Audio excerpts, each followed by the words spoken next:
Hi, friends. Oh, people are already in here. Well, two people anyway. I got the bet, and I got the lovely, vivacious, ever gracious Melissa May. And how are you both this fine evening? How you doing? How's everything going? So I figured, and I got permission from my friend BVD to do an 8 p.m. Friday live stream. Hang on, I'm just trying to set something up on the other screen here. Because he's going to be at a high school football game, and he said I could stream in his place. Well, not in his place. I mean, I'm obviously on my channel, not his, of course. Gator Zone is here. How you doing, sir? How you doing? Hang on. Hey, I'm just setting up my screens here so I can actually follow along what the hell's going on in there a little bit. Let's see. There we go. There we go. Let's see. Good. Good. Thank you, Melissa, man. I appreciate that. Big wrist. Yes, you made it big wrist. Yes, you did. So, obviously BVD is going to be at the high school game, and he has said I could borrow his time slot. I figured, what the hell? I'll go. I got nothing better to do on Friday night, of course. Old fart, no life, you know. So, so what's going on out there? I mean, we're right on the edge of another weekend of SEC college football, which doesn't suck. And I'm looking forward to it because my Gators are going to put a world of hurt on Moose Stump and his worthless boom chickens. And that is going to be a fun game to watch. I'm going to be watching the game more for seeing if Florida has done some improvements to their running game and to their defense, I hope. To see if there's any improvement there. And I'm also, believe it or not, looking forward to the Georgia-Auburn game because I'm going to be very interested to see what Kirby is going to do with respect to the plan is there is no plan. So that's an interesting coaching philosophy, and y'all clown Mullen. And Kirby comes out with witticisms like the plan is there is no plan, and yet my head coach is worthless. Okay, we'll see. Colby Ellis is here. Bob the Barner is here. Hey Bob, did you catch Lou's hype and hate video? That was funny. Let's see. Razorback fan number 1 is here. That's good.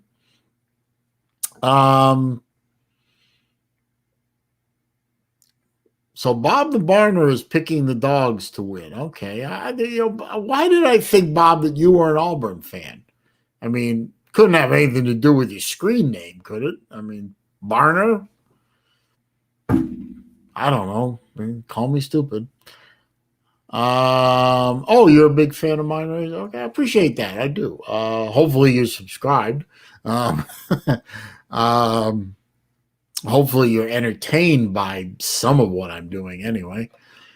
Let's see. I think TK might make an appearance. Hang on, that reminds me. I forgot to do something. Hang on just a minute. Hang on. I forgot to do something. I've got to do it real quick. Hang on. Talk amongst yourselves. I'll be right back. Yeah.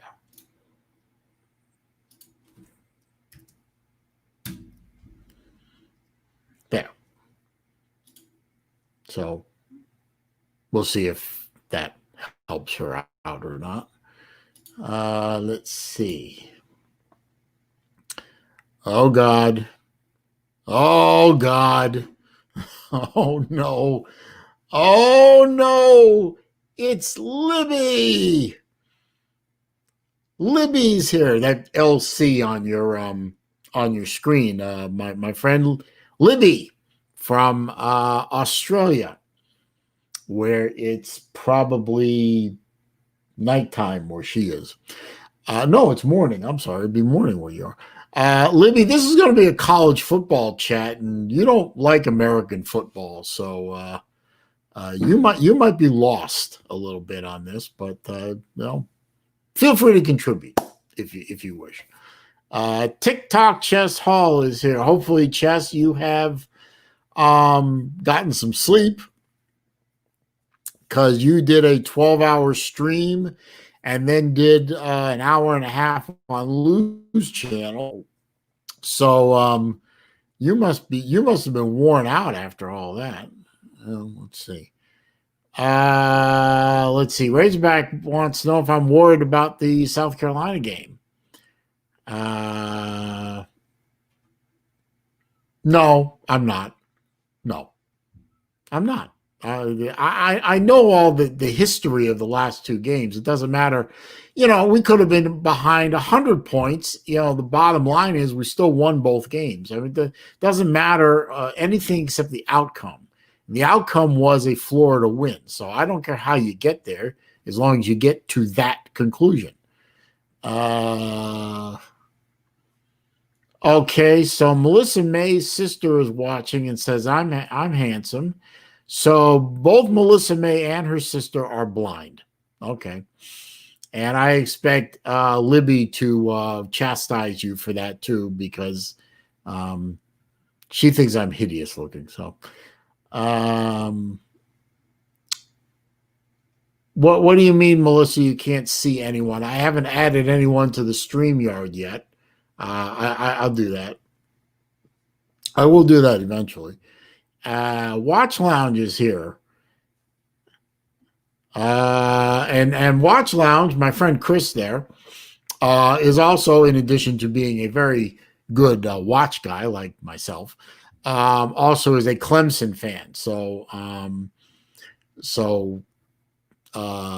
he's not a big fan of South Carolina either. We'll beat him up for you, Chris, I promise. Razorback fan saying he's not saying that Florida will lose, just might not be the walk in the park. Most people. Yeah, I mean, Moose Dump is always going to bring a decent defense, but I think we bring a decent offense. He has no offense. Our defense is more than capable of stopping his offense, and I think we're good. I think we'll win comfortably. Melissa May says she and her sister have perfect vision. So, okay. Well, thank you, Melissa's sister, whatever your name is. I appreciate the compliment. I do. No, I'm not saying anything about you, Libby. I'm just saying that, this is probably going to be an American college football stream, and you might not like it much. And that Melissa May thinks I'm handsome, and you probably will laugh at her relentlessly because of that. You couldn't say one in the comments. Okay. How's it going, Rowdy Rocker? Thanks for stopping by. Real quick, please don't forget to hit that thumbs up down there, the like button, the thumbs up button, whatever you want to call it. I've also included a PayPal link in the description in case anyone wants to use that to, make a little donation to the channel. Maybe Melissa May can post that in the comments section every once in a while, as she is a moderator. And, of course, the super chat is available as well in case you want to do it that way. Or you can do nothing and just contribute by commenting and talking to me. That is more than enough on this fine Friday evening. So, yeah. End of ad number one for me. So, who's looking forward to some good football tomorrow? I certainly am. I know there's a couple of games on tonight, but I looked at the games and it's like, let me look at them real quick here. Hang on. We have tonight. Oh, well, one of them's already started. It's Wake Forest versus Campbell Soup, and Wake Forest has only had 14-7. And later on, we've got Lou's secret favorite team, Brigham Young University, versus La Tech, the team that every Miami Hurricane fan loves to hate. That starts at 9. So two games that don't mean a hell of a lot to anyone in this stream, I can guarantee. And Tiger Cat says she will be on the very soon, so that is wonderful. I gave her a link to the StreamYard, so that will have you. Let's see. Razorback fan, I appreciate that. Always, very kind of you if you wish to do that. Rowdy Rocker, I'm not going to boot you just because you say go Gamecocks. I say go Gators on Lou's and BVD streams and Chess Hall's streams all the time, and they never boot me off for that. I don't think they've ever booted me off for anything, really, when I think about it. But, more than willing to allow fans of other teams onto my stream. Absolutely. Steve Pearson's here. Good evening to you, sir. But Rowdy, you got to know you're walking into the swamp, and you're walking into a very tough situation. I wish we were able to have packed the swamp full, but what can we do? Can't do it. Nefarian's here. Go Cards. Cards? You mean pro football? Don't bring pro football in here. Don't do that. Alpha Dad's here. How you doing, man? I haven't seen you in a few weeks. That's good to see. Libby says it's sad. Yeah, you got to understand. Libby is in Australia. From where I am on the East Coast of the United States, she's 10 hours ahead. So it's Saturday. Wait a minute. If it's 10 hours ahead, it's 6 a.m. where you are. You're drinking vodka at 6 a.m? That can't be right. Oh, Louisville Cardinals. Okay. Okay. Well, who are they playing, Nefarian? Who's Louisville playing this? Go Banana? Anybody. No, nobody cares about the pros, Nefarian. You're absolutely right. Razorback fan wants to know if I think Mullen is the best offensive mind in college football. No, not at the moment. No, I think he's up there, but I don't know who. I honestly don't know who the best mind in offensive mind in college football is right now. I don't think Mullen is the best. I think he's up there in top 5. I think he has an excellent offensive mind. He just needs to put more pieces in place. He needs to recruit and coach his players up. So, Florida's not perfect. Florida's not perfect by any stretch of the imagination. They're better than they were last year so far. They look better. I think they need to recruit another quarterback or maybe grab one of those guys off of Georgia. I think one of those superstar quarterbacks that Georgia has is going to be ticked off enough to enter the transfer portal, and maybe Florida should go after him. I think, and that guy from Clemson, Chris, maybe you remember. Help me with his name. The freshman running back who just left Clemson. The rumor is he's heading to Florida. When he enters the portal, Florida is one of his top choices. Wouldn't that be a great? Wouldn't that be a great get? Get a stud running back to bolster our running game for next year. That would be fine with me. I'd be happy with that.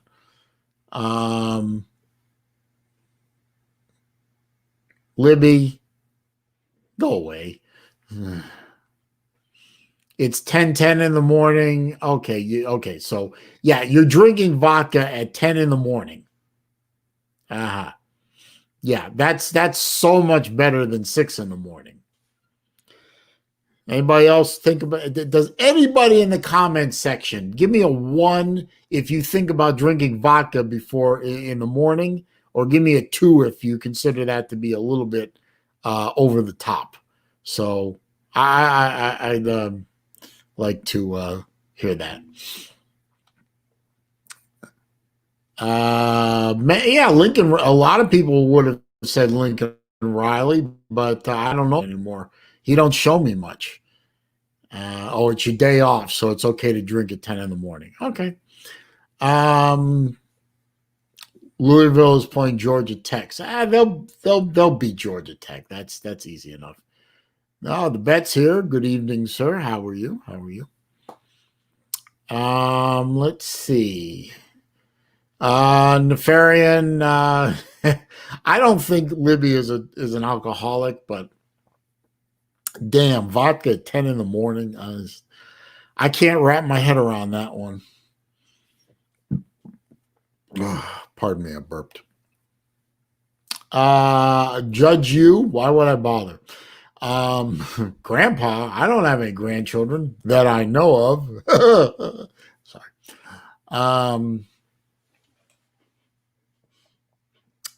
No, Louisville should handle Georgia Tech fairly easily. Georgia Tech's not a very good team, which begs the question, how bad is Florida State? Because they lost to Georgia Tech, and Georgia Tech hasn't won since. So how bad is Florida State? How many people think Florida State's going to be Jacksonville State? I have my doubts. I really do. I mean, they should. I mean, Jacksonville State is one of those, cupcake teams. But I don't know. They don't look very good. They don't look like they have a lot of weapons. And it doesn't look like they bought into their new coach yet. So you're not coming to visit me, Libby, so stop it. You're not flying halfway around the world to come see me or don't forget it. Talk. Barik is here. How you doing?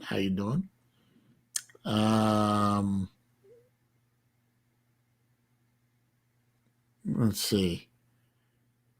Bet says, ready to run Jimbo out of town once again. Well, yeah, I hope you do. There's nothing I enjoy more than seeing anything that is past or present associated with Florida State go down in flames. So I would love to see the Fighting Jimbos get their collective asses handed to them by Alabama.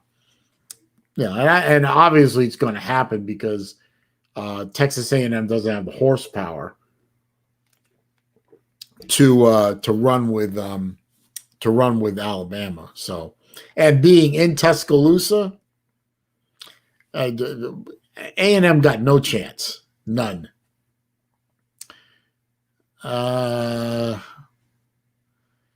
Okay, so Libby's saying she has money and money to burn, so she may end up here in the United States. Okay, well, that'll be interesting. You're going to road trip from one side of the United States to the other. Well, gas is relatively cheap. The problem is, are you going to be allowed to fly here or not? All the COVID stuff going on, you never know. Anything coming out of that part of the world probably isn't going to be allowed to come in here. Space Mountain is here. How you doing? He agrees with me about something. I guess he agrees with me about what I said about Alabama. $1.79. Damn, that is cheap. It's still pretty well above $2 a gallon here in pretty much all the state of Florida. I suspect that prices will start going down pretty soon, though. Now that summer is over, the travel season's over. So, yeah. Let's see. So, see who we got in there. We got some Alabama folks. We got somebody who doesn't even like American football because they're not American. Georgia people. We got any Georgia people in here? Any Georgia? There's got to be at least one or two Bulldogs in here. What are we thinking for the quarterback situation tomorrow? Who's going to start? Is it going to be JT? Is it going to be Stetson? Is it going to be that other guy? What's his name? DeQuan or whatever. Going to give him another shot. I forgot what his name is. Why can't I remember? Mathis. I forgot his first name, but Mathis. You think they're going to give Mathis another shot? What's going to happen? What's the? I know that still the story is the plan. There is no plan. I just don't understand that. You're 1 day away from kickoff, and it's still the plan is there is no plan. And this guy is a coaching genius. I'm not seeing it, guys. I'm really not.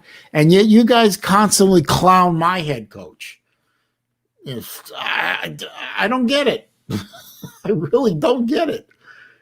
And nobody can explain it to me how Kirby Smart is a coaching genius and can't settle on a starting quarterback and can't seem to keep starting quarterbacks. The good ones seem to take off.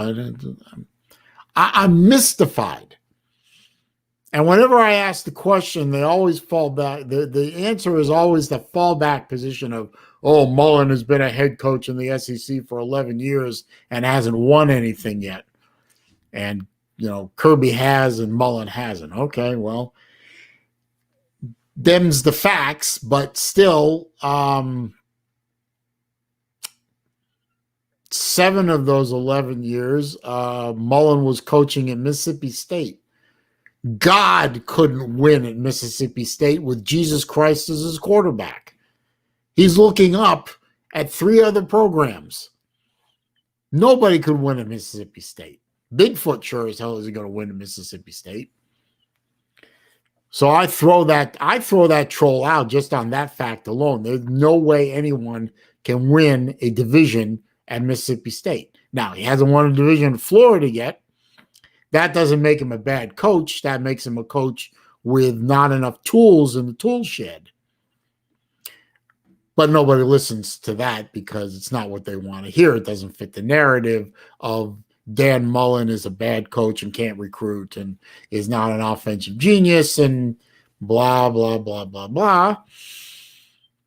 And then they go out and troll his wife, which I said it last night. That whenever one of the big trollers goes on about Mullen, what happens in my head is I hear the Charlie Brown teacher voice, wah wah wah wah wah. I don't hear it anymore because it's garbage. But that's just me, Melissa May's back. I didn't know you left. I thought I bored you to death, really. Yes, I know that Kirby has beaten Florida, 3 years in a row. Yes, I know all that. I was there. I watched the games. And, that's why I don't really say too much about Georgia because I'm in no position to say anything about that because we haven't beaten Georgia since 2016. When we do beat Georgia, then I can say something. But even given that, I find it hard not to say anything about this quarterback, this constant quarterback conundrum that Georgia is in, and yet Kirby is supposed to be a genius. And the best he can come up with the plan is there is no plan. And then everyone with a Georgia Bulldog hat on goes and clowns on Mullen. At least we decided who the quarterback was. Maybe it wasn't the greatest decision in the world looking back and picking Franks over Trask, but who knew? Who knew? Nobody, evidently.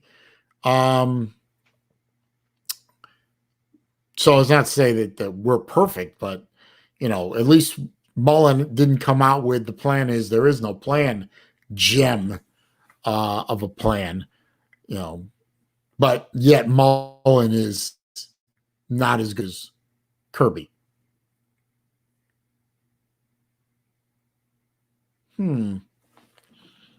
I'm still going to ponder that one for the next year or so. Thank you for posting that link, Melissa May. I appreciate it. That's why you're one of my mods. Dennis Wilson is here. How are you, sir? Oh, you got a phone call. Yeah, hey, that happens to me. I'm sitting there enjoying a Lou stream or a BVD stream or a chess stream, and all of a sudden, bang, there's a phone call, and I miss half an hour. Yes, Libby, coffee is a more appropriate morning drink, so enjoy that. Steve Pearson says, I understand what you're saying. Kirby needs to take the hands off the offense. Yes, he does. Kirby was a DC. He's a very good DC. I think he should just, let his OC run the offense, let Kirby worry about the defense and the overall picture like a head coach should, and take his hands off it. I think, and this is my opinion, and I may be talking out of my ass on this one, but I think Kirby won't take his hands off the offense because it's an ego thing.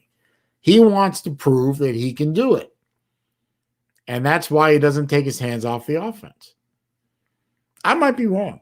I'm willing to say that right now. I might be wrong, but that's the way I think it's going down in Georgia. I think Kirby wants to prove that he can run both sides of the ball, and that's why he doesn't let the OC have a free hand. And that's on Kirby. Now, I mean, even if Kirby was a hands-off guy, he's the captain of the ship. If the ship is sinking, it's his ship.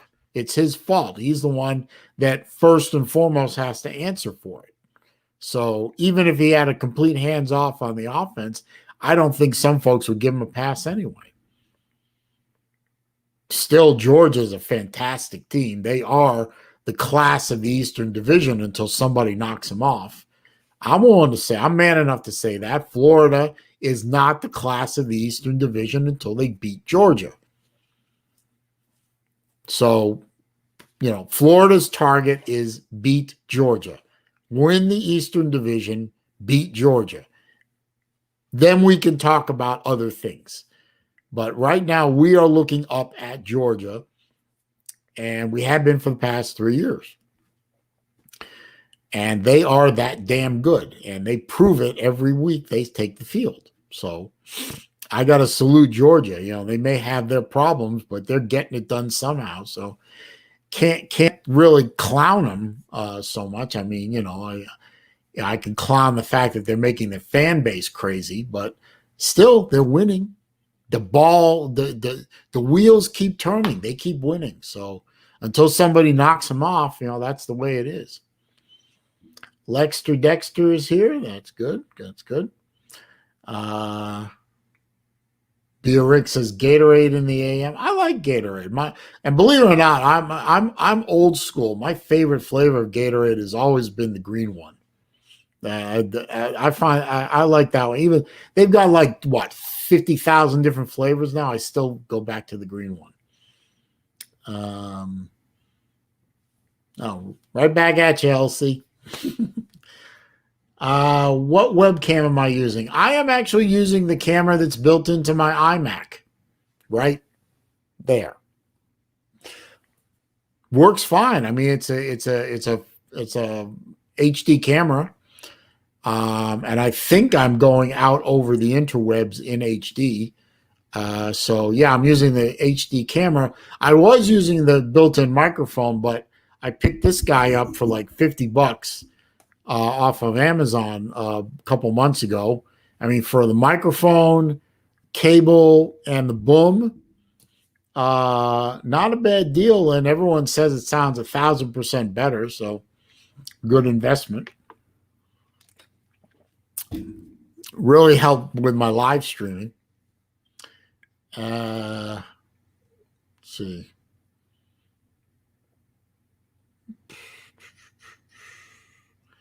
Let's see. Razorback Phantom One. How much enjoyment get out of FSU misery?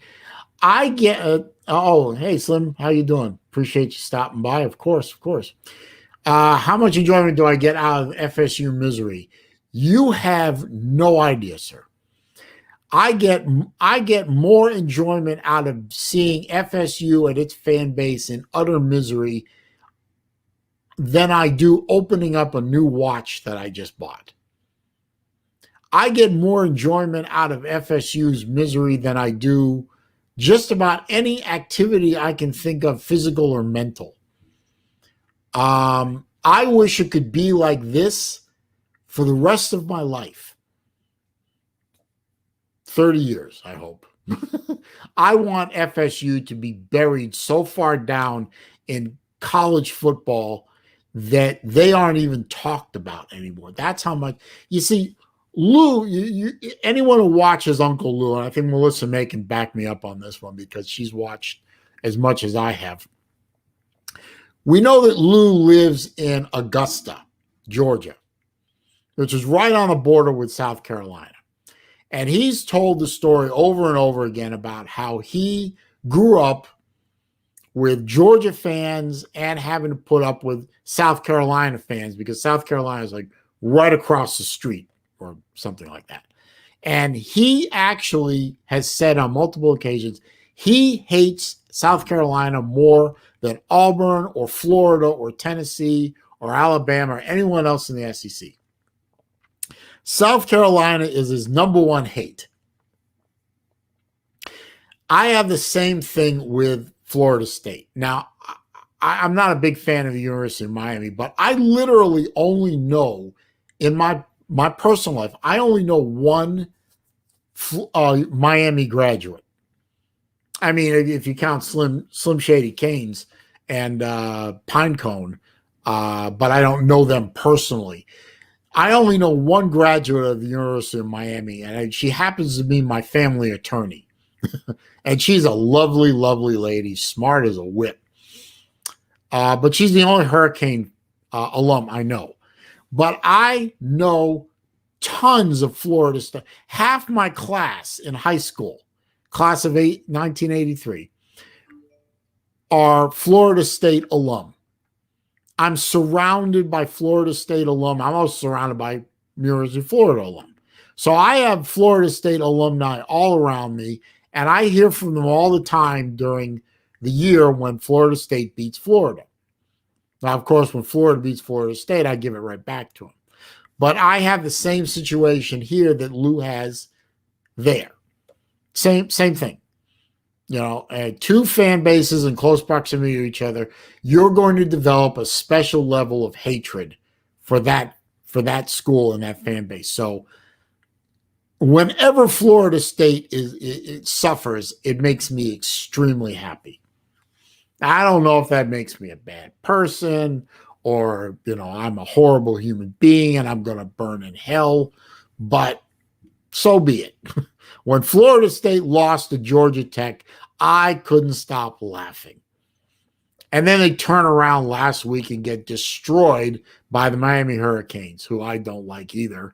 but I don't like Miami less than I don't like Florida State. So when Miami just absolutely beat the ever living life out of Florida State, that just made me warm all over. So happy. Let's see. Slim Mosley wants to know what kind of microphone it is. It is. Oh Lord, you're gonna make me look at this thing. Hang on. It is Maono. Maano? I don't know how to pronounce it, but it's Maono. Works great.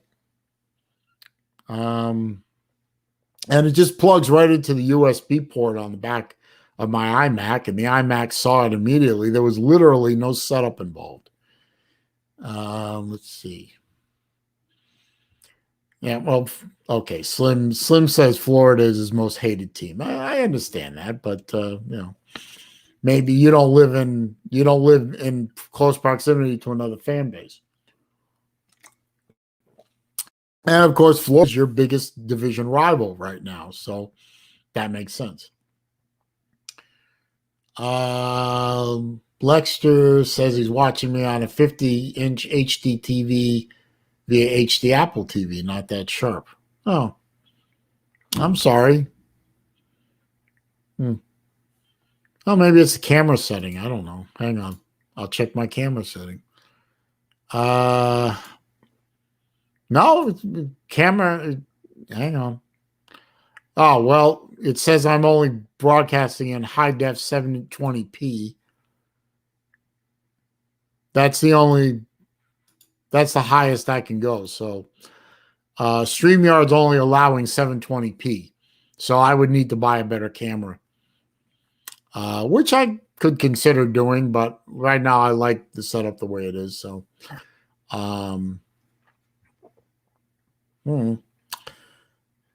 maybe I'll think about that. Let's see. Rowdy Rocker says Clemson is my most hateable. That makes sense because you're a South Carolina fan. Razorback fan bringing back shades of the old Southwestern Conference, says he likes watching Texas implode. So I understand that. Slim Shady Canes is here. I was just talking about you, sir. So now I have both Slims in here. That's pretty cool. Let's see. And Tiger Cat is now in here. I'm going to add her to the stream. Hang on just a minute. There's Miss Tiger Cat. Hello, my fellow Mustang enthusiast. Oh, thank you. Thank you, my dear. That's right. You are a Mustang enthusiast. I love my Mustang. That's right. She is also a current Mustang owner. And I'll put the link in there in a minute, see if anybody else wants to pop into StreamYard. Right now, I'll keep it with just TK. What are you doing tonight, Miss TK? Got the night off? I'm waiting to see what happens tomorrow. No, you've got let's see. LSU is playing. Oh, geez, I just knew this yesterday. Who are they playing? Bail me out, TK. Come on. We're playing Vandy. Sorry. That's right. I have Vandy. a hard time. I can't watch. I can't watch the comment section while I'm on a show because I get all miscombobulated. I actually, when I bring someone else into StreamYard, which I'm beginning to like more and more every time I use it.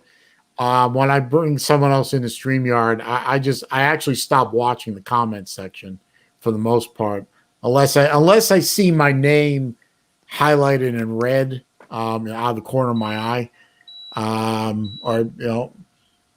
my friend Flippin' Zippo is here.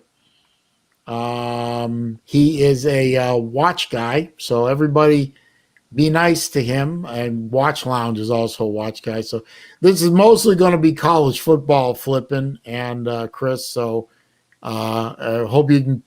Yeah, I hope college football doesn't bore you, but Blue Shirt Buddha is here too. He's another watch guy. It's interesting how the interesting dichotomy of fans I have on my channel. I have a lot of watch guys. I have a lot of Lou and BVD alum joining in Well, too. don't you have some car people on here too? Not as many as you would think, really. Although a lot of people have said to me, especially recently, need to do another other videos with the car. Some driving videos or something. Now that the weather's cooling off here, I might do a couple. Well, I have the 40th. No, wait, 60th. Wait, hold on, 40th. No, 50th edition. So, but that's the only thing that makes it special. I just love it. I love the way they designed it. They tried to make it like what they did was they took the 1964 Mustang style and futurized it. So you have a 2014 or 15? Or what's the year that they had the first Mustang? And it's 64? 64. Yeah, so I have a 2014, yeah. Oh, you have the same model year as Lou. Actually, I think he has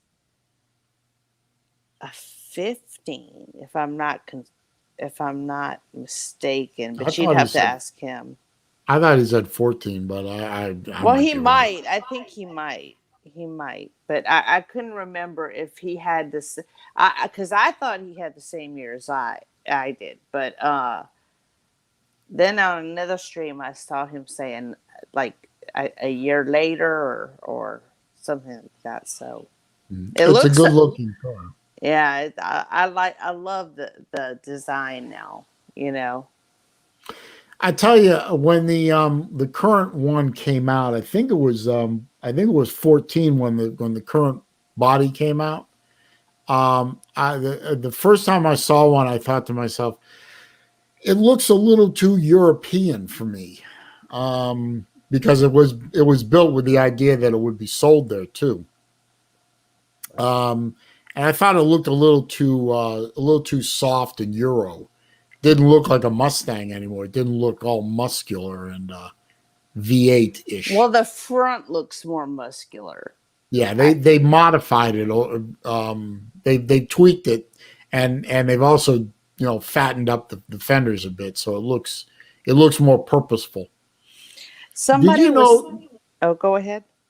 I said, did you know? You probably didn't know this, but there was a rumor for a while that they were going to do, of all things, a turbo diesel Mustang for the European market.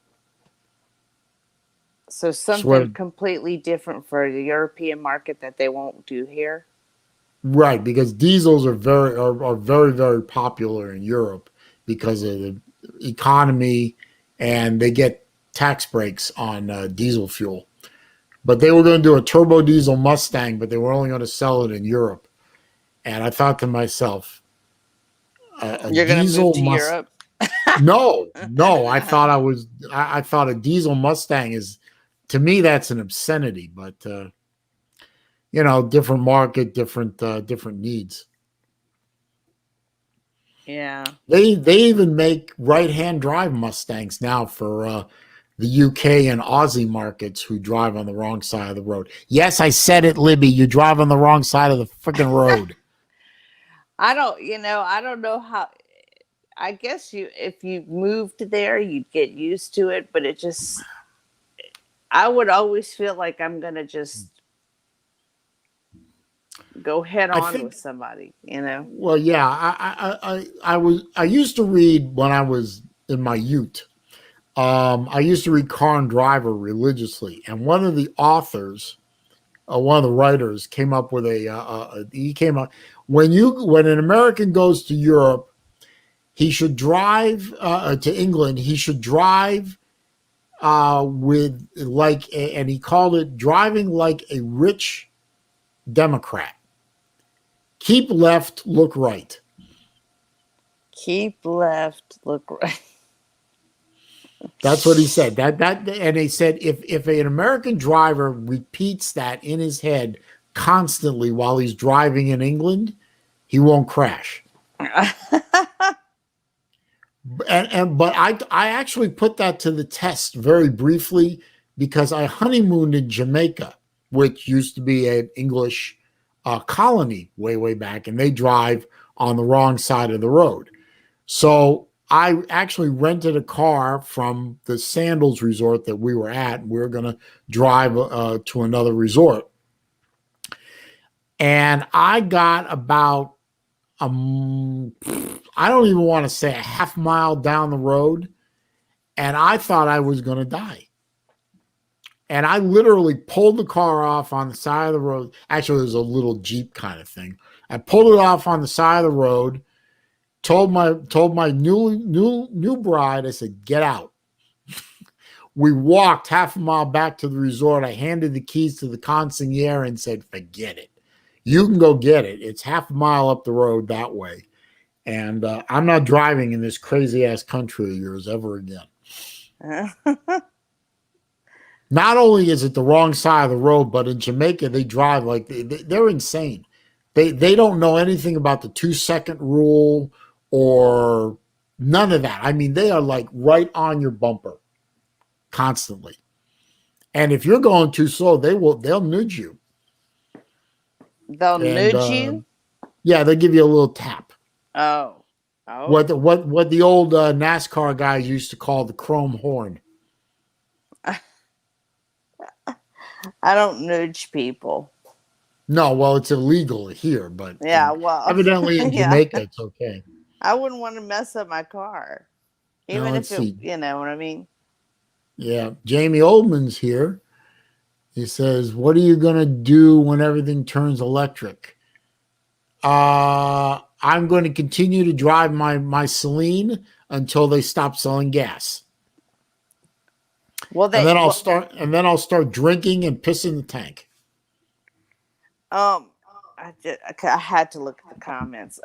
So Slim Sadie said, Slim Shady said, "Will Celine buy the electric Mustang? Will they make an electric Mustang?" Yeah, well, they do make a well. Technically, they make an electric Mustang, but what it is an SUV that they put a Mustang tag on.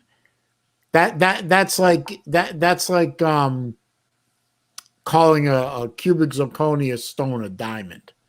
You know, I Because mean, when I it's a think of because when I think of electric car, I think of those little tiny little boxy clown cars. You know, like I mean, even if I was the biggest, what do you call it?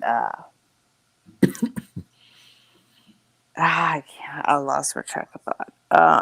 Biggest, because I know that the Mustang. I I mean, can't. there's no doubt that an electric Mustang. I mean, I drove a Tesla once or twice, and I got to tell you, that all electric Tesla with that electric motor has torque for days. I mean, that thing will pull like a freight train. But it's like driving a vacuum cleaner. I mean, it's fast as hell, but it's got no soul. It's got no. I mean, what the hell good is a fast car that you can't hear, you can't feel, you can't. It has all the fun to drive factor of driving around on a couch. There's no vibration. There's no noise. There's no visceral feeling to the So car. you've been in an electric car. Yeah, I've been in a Tesla. I've driven a Tesla. And Okay. off the line, that thing pulls like nobody's business. Off the line, a Tesla in full power mode will outdrag a Corvette. The But only, it's no fun.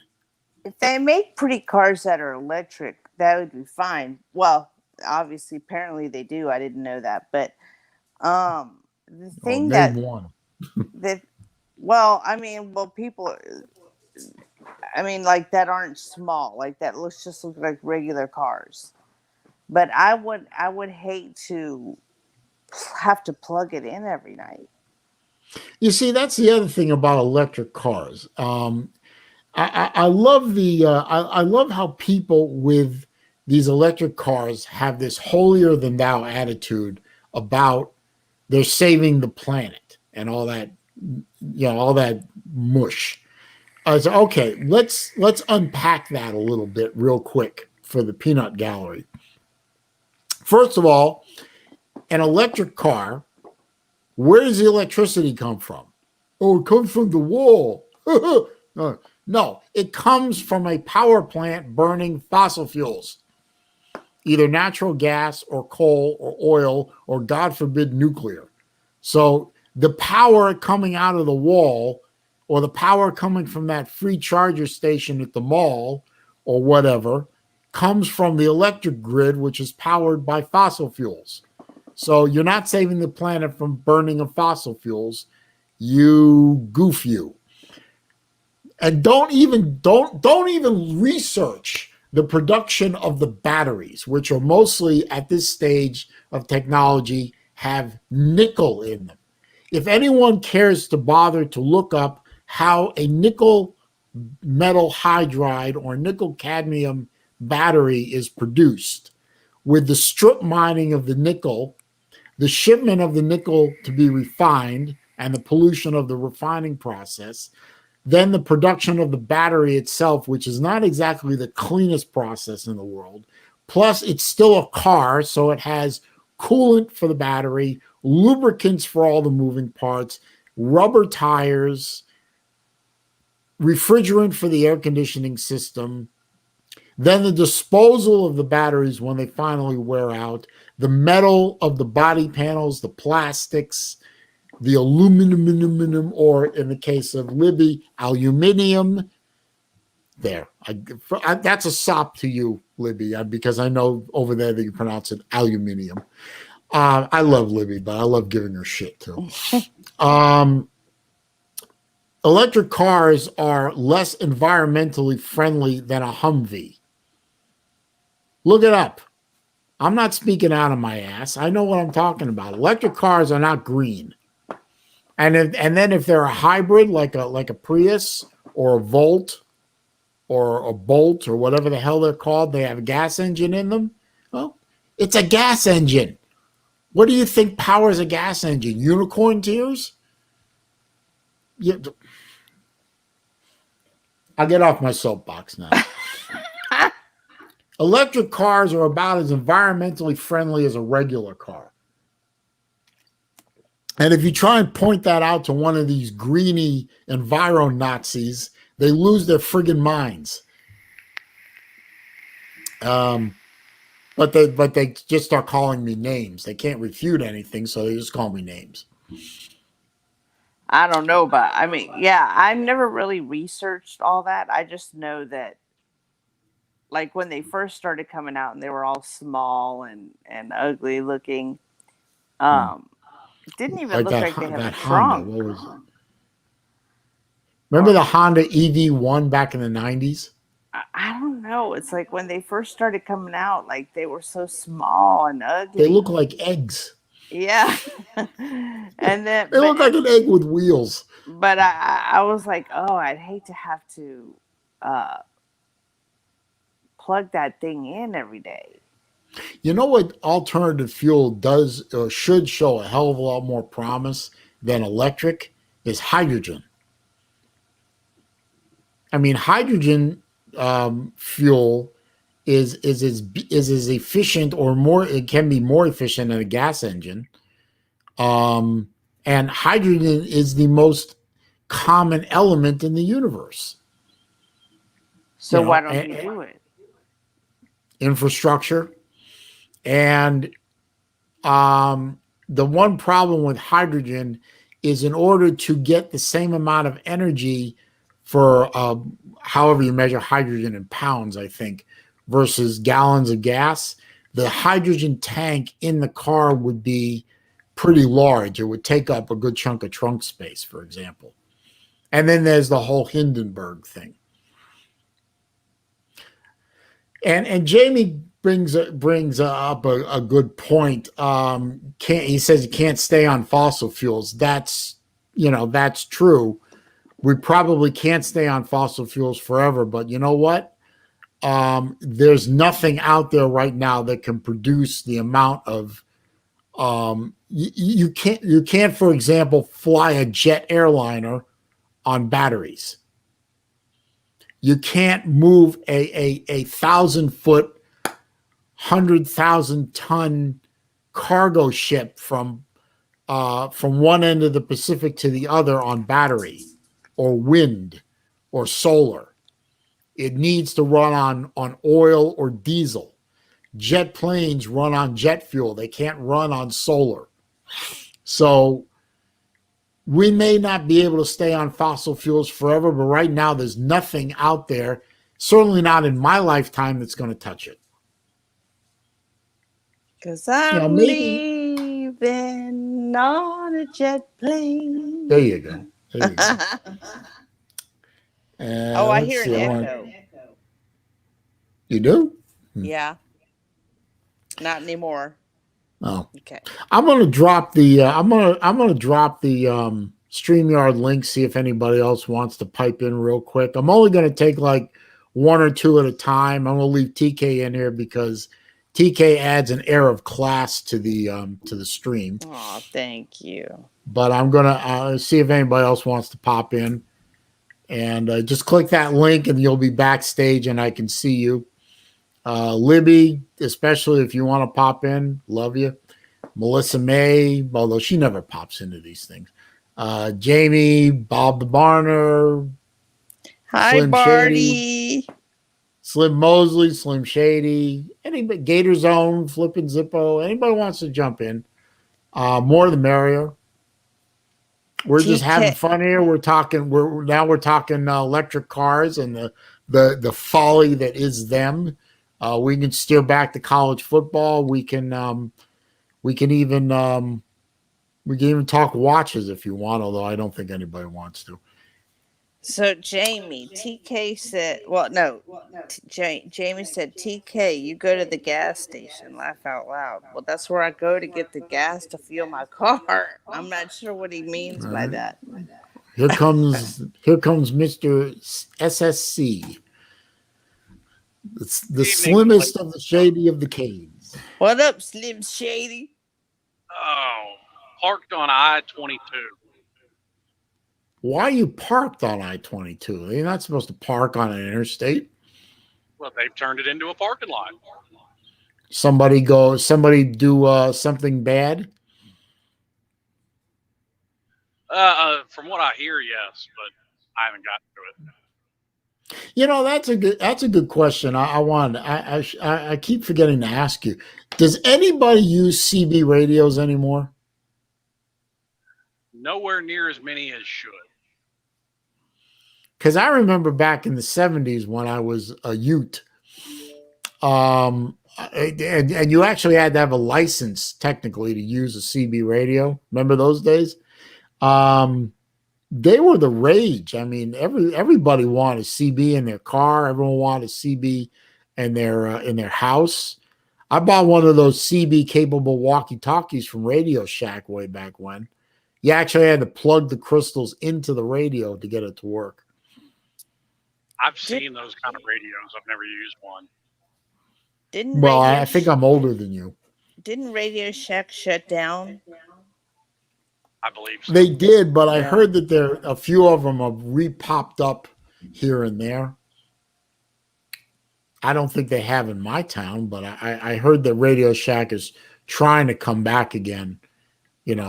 Smaller and more leaner and meaner and all that. But Radio Shack used to be a great place if you needed like some kind of piece of electronic, like you were building something and you needed a capacitor or a transistor or resistors or something like that. You just walked in there and they had this big old wall in the back of these movable folding shelves, and you just flip through the shelves like flipping through pages of a book until you found the part you wanted. They had circuit boards in there. They They had had all all kinds of kind good of stuff. stuff. Yeah, you could build practically anything you wanted to at a Radio Shack if you knew what you were buying. Yeah, no, I understand Jamie Ullman. Well, Jamie Ullman actually makes a good point.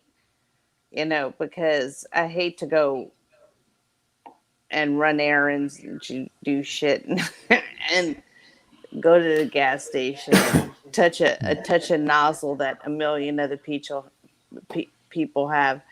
So yeah, I mean, I would have to plug it in, but I think the thing that scares me, and I guess it would work the same as gas though, like if you plug in an electric car, okay, then you're ready to go for the day. It would be the Maybe. same as gas. You would know when you're getting low, so you'd have to get to a electric station. Yeah, but here's the thing about an electric car versus a gas car. Let's say, let's take my Mustang, which has got a 15 and a half gallon tank and has a 500 plus horsepower V8. I know, Slim, that's low compared to your Dakota, but bear with me. That car on the highway can go about 250 miles before I have to fill the tank up. Typical electric car at highway speed is probably going to have about that range. Here's the thing. I get to a gas station, I pull up, I crack my tank, shove the nozzle in, squeeze the trigger. In 5 minutes, I'm ready to go another 250 miles. 5 minutes. If I have to charge, even if I go to a fast charging station and plug my electric car in to get another 250 miles range, I'm stuck where I am for at least an hour. And if I have a regular speed charger at 220 volt, or God forbid, I have to plug into a 110 volt, if I had to plug into a 110 volt, that's an overnight stay. Right. That's 12, 13, 14, 15 hours to bring that battery back to full charge. I'm stuck. So electric cars may have range from point A to point B, but from point A to point D, let's say I do it when I come to the Slob Olympics, and I am coming to the Slob Olympics. That's a 500 and something mile drive for me. I can do that if I'm driving my Hyundai, which I probably will be, I can do that in 2 fill-ups because it's a 4-cylinder, it gets great gas mileage. I can start with a full tank where I am. I can probably get all the way to the Florida Georgia line, no pun intended, and fill the car up and then get all the way to Atlanta. So 2 tankfuls. If I'm doing that in an electric car, that's going to be maybe 2 charge stops, and that's going to be at least a couple of hours stopped somewhere. And it may be it an would take overnight. longer. It would take much longer. I can do where I live in Sarasota. I can do Sarasota to where I used to live in Kennesaw, Georgia, in 7.5 hours, and that's not even straining myself. And if I were to do that same drive in an electric car, that would be a day. I mean, a whole day, because the car won't charge that fast. So an electric car has point A to point B, but it doesn't have point A to point C going through B to C to D to E. You see what I'm saying? You got me all confused. Well, I mean, and that's part of the reason they've all been small as well, is because they're made for city driving. Right, except for Tesla is supposed to be a grand touring car. But Slim couldn't do his job as an over-the-road interstate trucker on a battery-powered truck. Well, right. That would take him what's your forever. truck go about 85,000 pounds? Just under 80,000 pounds is what we're okay. What do you think the battery? How big a battery pack do you think you'd need to get any kind of range out of that thing. I wouldn't even want to think about it. Right, exactly. So you need diesel. Diesel is oil. Electric cars may or may not be the future, but they sure as hell ain't going to be the future when it comes to long haul trucking, ships, planes, trains. Well, diesel electric, but diesel electric is still diesel electric, unless you have overhead wires like the Acela. The Amtrak Acela that runs from Washington to New York. But that's still an electric train. Where does the electricity come from? Burning fossil fuels. Well, so, they do have big rigs now that they're not hauling as much weight, but they're using natural gas. Oh, really? Who? Yeah, most Frito-Lay, I think, is the biggest fleet of them that I've seen for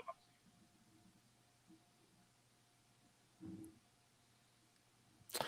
I just don't see electric vehicles being, well, like you said, electric vehicles may be great for, city commuting and that sort of thing. Short haul, not getting out of the city, not getting too far away from your home and your charging station and all that. But as far as over the road stuff, got a long way to go. More than likely, what we're talking about with, especially with chips, there are a lot of them are already converting over to nuclear power. Like the entire U.S. naval fleet is almost all nuclear powered. Yeah, man, you have to refuel a nuclear carrier like every 20 years. I mean, that's a generational ship in terms of fuel. Well, I mean, like recently they just retired CVN 65. The Enterprise just recently was retired. They're actually having a problem because it's the first nuclear carrier to be retired. They're still trying to figure out what they're going to do with the reactors. And that's a unique ship because that's the only one that had 8 reactors instead of the Nimitz class and the Ford class have 2. So the Enterprise produces an interesting problem in terms of disposal. That ship was launched right around the time I was born, I think, somewhere in the 60s. It's only been refueled once. In its entire 50-odd year lifespan, it's only been refueled once. I mean, that's generational. So, if you want to talk about no emissions, nuclear power plants don't have any emissions. I used to do a lot of work in all kinds of power plants, coal, natural gas, and nuclear. Yeah, I mean, if the greenies should be embracing nuclear power, because, I mean, it does produce waste of a different sort, and we still need a long-term storage solution. We have one. It's just nobody has the guts to certify it, and that's in Yucca Mountain in Nevada. Nobody has the guts to sign off on it, unfortunately. But that's not stuff that goes into the air. So it's not a pollutant from that point of view, whereas even your cleanest power plants that run on natural gas or oil or coal, I mean, they still have an emission of some sort. But the greenies really hate nuclear power. So I don't think we built a nuclear power plant since the 70s in this country. Oh, yeah. There's one in Alabama, 15, 16 years old. Oh, really? Okay. I didn't know there was one that young.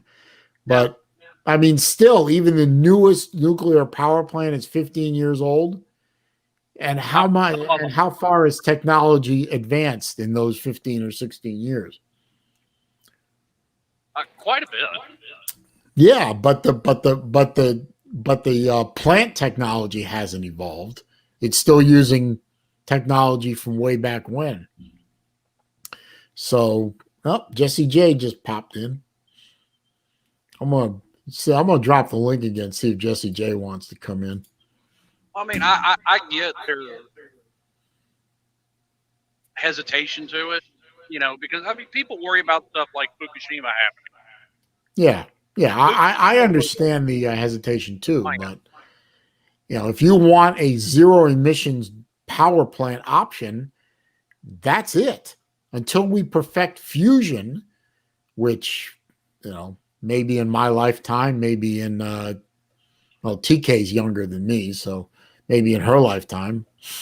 But if we could perfect fusion, that's the brass ring. That's the gold ticket. But we're not there yet. We could do fusion, but we can't do a fusion reaction where you get more energy than you use. So it's sort of a, let's bring in old Jesse J here. Bring in that bulldog. Yeah, Raj, go Tigers. Hey, Jesse J. Hey, sweetheart, how are you? I'm good. How are you? Oh, hanging in there. What's up, Saleen? What's going on, my flatbed trucker buddy? Another day in paradise, boss. Yeah, no He's shit. stopped on I-22. Hey, Jamie's got a great idea. Wait a minute, I didn't think of that. We need a car that runs on cow farts. No, actually, it's not a bad idea. Methane burns cleaner than gasoline. Of course, Al Gore and the Enviro guys hate cow farts because cow farts are supposed to be a greenhouse gas. But far be it for me to point out the inconsistencies and hypocrisies of the green movement.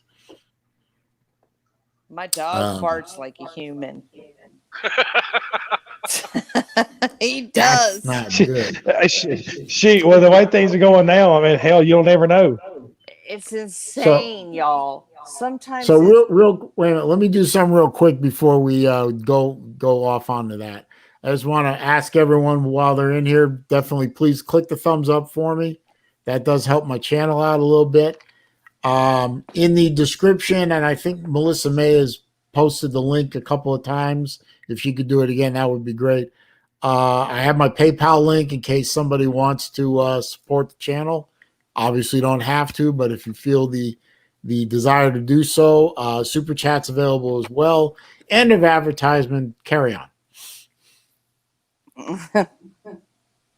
Hey, everyone else could do it. Why can't I? No, that's fine. Yeah, no, I don't agree. I just want to shout to Melissa May. She's always commenting on me. She's always saying hey to me. So I just want to say, what's up, sugar babe? Well, she said she loved you. Sugar babe. Like Tiger Cat, I'll say, what's up, sweetheart? Well, I like Baby Doll too. Oh, Baby Doll, I hear you. Wait a minute, I can call you Baby Doll? Well, no, okay. How many times have you tried this? You're not trapping me on that one. No. No, I'm not falling down that hole. You can call me anybody. I mean, people can call me cute names like that and stuff. It's just like, I guess it's what's the word I'm looking for? Like if we're fighting. Like, let's say we were having an argument. You said, "Listen, honey." Then for some reason I just go off. I don't know. Oh no! When somebody says "listen, honey" like that, that's the beginning of a fight. Big dog. That's the same thing. Yeah, don't ever say "listen, honey."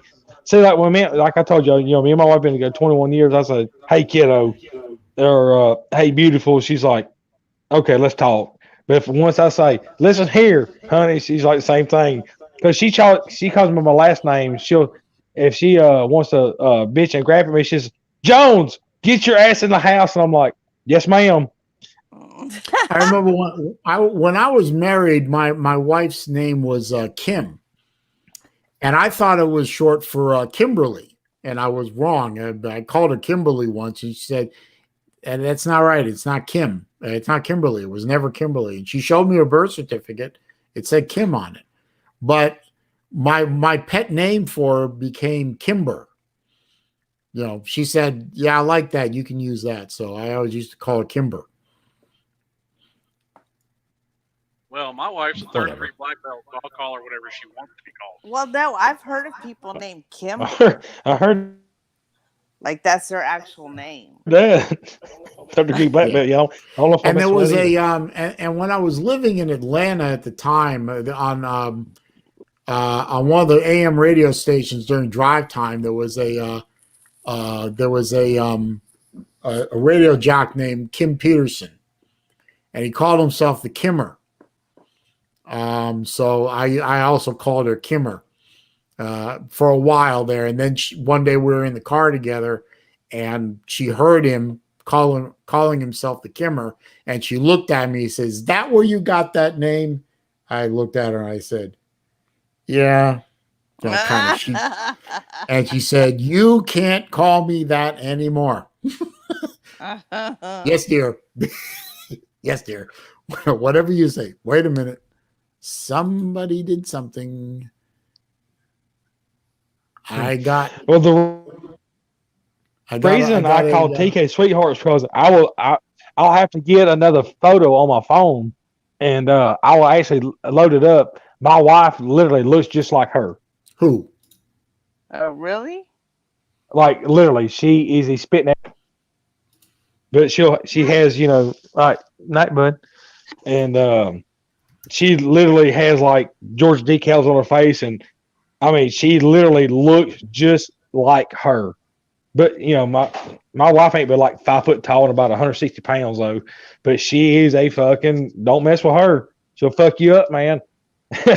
she messed me up one night. Yeah, I'm 5'8", so that's. I mean, literally, she was about 8.5 months pregnant with my son Ethan, or our son Ethan, and me and my brother had did a moonshine run down to Alabama and came back. We was watching the Georgia game. We got fucked up. I ain't gonna lie.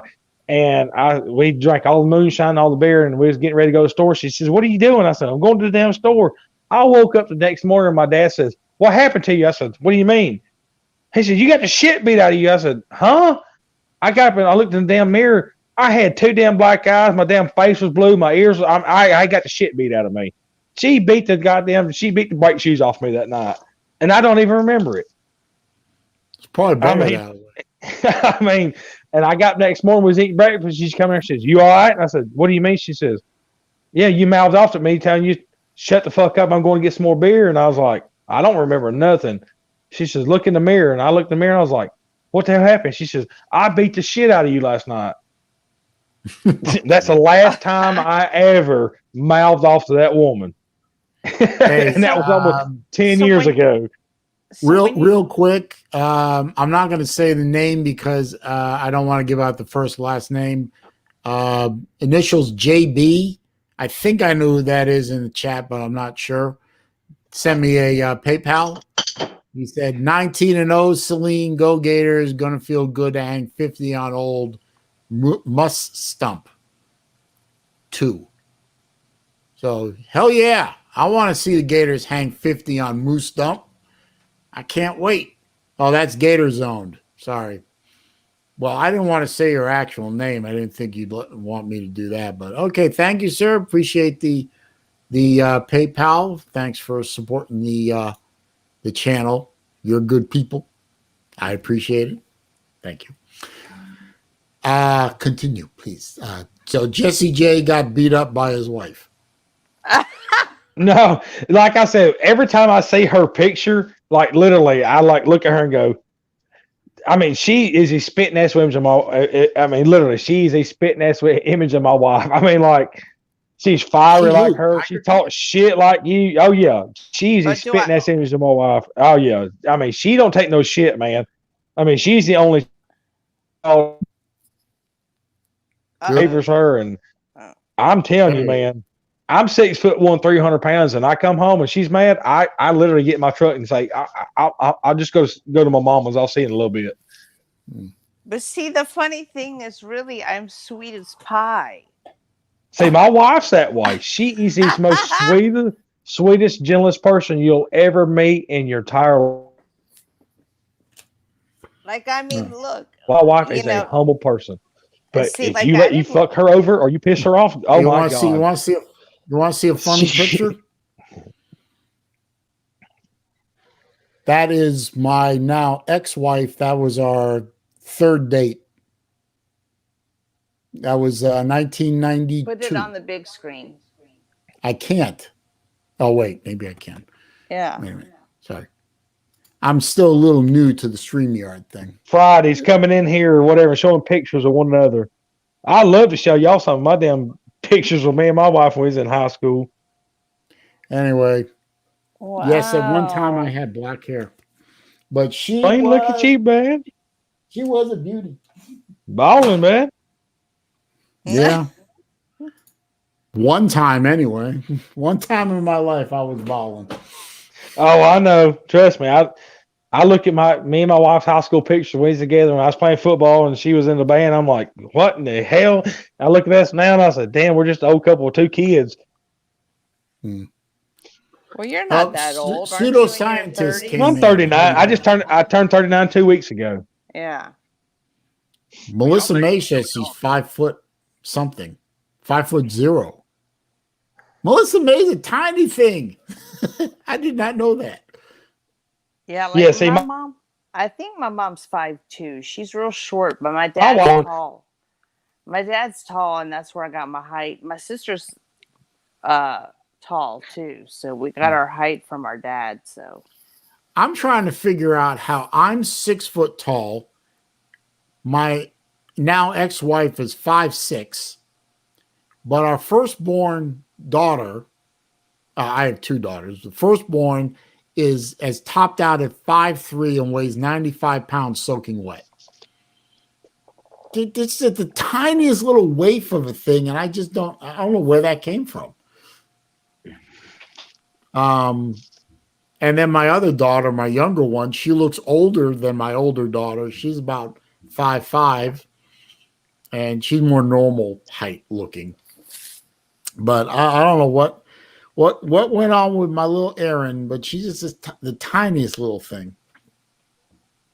I got a feeling my daughter's going to end up taller than her mama because she's built like me already. Like most of my height in my husband, and she's the same way. Yeah, like I'm not, believe it or not, I'm the smallest one in my family. Believe it or not. I mean, like my brother, he's like D4 size. And my sister's she's 6'2" and she played volleyball and softball. But shit, my damn brother, like I said, he's D4 size. I mean, he's 6'4", 6'5", and about 260, 270, you know. But damn.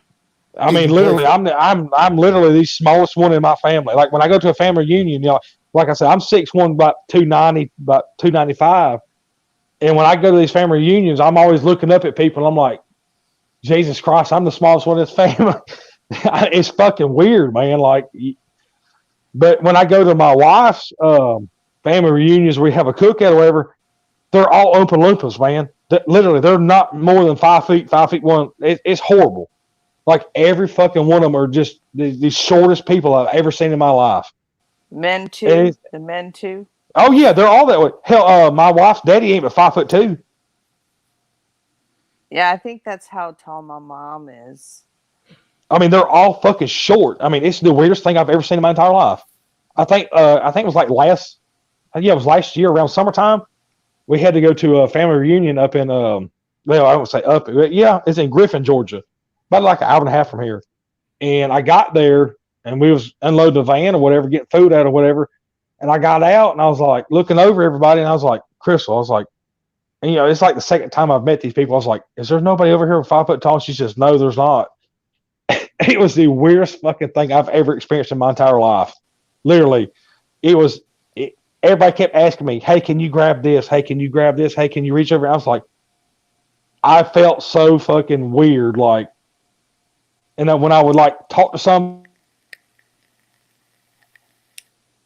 on like half their arm, I was like, this is just fucking weird. It literally was. I mean, I guess it's just genetics, I guess, of family. I don't know. I had that same feeling when I went to my first family reunion for my, at the time she was my girlfriend's family. Most of them from Fort Payne, Alabama. And went over to Alabama, and I am beyond the oddity in Fort Payne, Alabama. So yeah, I raised some very interesting questions in that family, some of which they're still asking. So I know exactly what you mean, Jesse. It's weird, man. Like literally, like my wife. I think I was about, like I said, me and my wife been together 21 years, and that's wonderful. And we relate to this because sometimes they hit their growth spurt and they just plateau. You know, my younger brother, like literally, he is the size of D4, and Kate, you know. Jesse, there's something going on with your. He's breaking up. You're breaking up and you're dropping out. All right, you got me now? Yeah, I got you now, but okay. We missed everything you said after D4. No, like see, my brother, he is like the size of D4, like literally, he's like 6'4", 6'5", about 260, 275. I've been this same size since I was 16 years old, and you know, me and my wife, we've been together so damn long, and like when I go to these family reunions to her, it's fucking weird, man. It's like literally when I go to like see her aunt or her uncle, we go over there or whatever, eat supper, whatever. It's like a little house. All the cabinets are like at my damn chest. It's like weird. And I go in there and I'm having to dunk down, and I'm not as tall as D4. You know, my brother, he's about the size of D. He's like 6'4", 6'5". You know, I'm only 6'1". But it's like fucking weird, man. And they all drive small cars, like small vehicles. And I told my wife, I was like, you know, I could pick one of those motherfuckers up and like tilt it over. I'm like, I'm not getting that. It's weird because on my side of the family, all my side of the families are just big fucking dudes, you know. Well, I mean, D4 could pick up cars too. I mean, he's just. Yeah, it looks like he. I actually moved one time. We was at went to a little get together, and there was a car literally parked in the way, and my wife was like, Jesse, I was like, what? She says, you can move that, right? And I was like, well, hell, it ain't that damn big. And her aunt was like, you can move that thing, can't you? I was like, yeah, I can move it. I actually went out there and picked it up by the rear end, and I actually set it around the street and put it in the parking spot by myself. Wasn't that damn heavy? I mean. Hey, look at this. We got Christy is here too. So I got TK, I got Melissa May, and now I got Christy in here. I don't think that's happened before. That's pretty neat. Sorry, I just was pointing that out. Oh, and no, you Wilkie, thank you for the super chat. He says, "What's up, Tiger Cat, Jesse J, and Saleen? Don't forget Slim Shady. Don't leave him out. He's here too. Say something, Slim. Come on." Oh, he's mad at me. He's always saying something bad to me every time he sees me. Oh, all right. Well, I didn't know that. Well, I mean, not like personally or anything. He just always goes on about something about Miami every time I see him.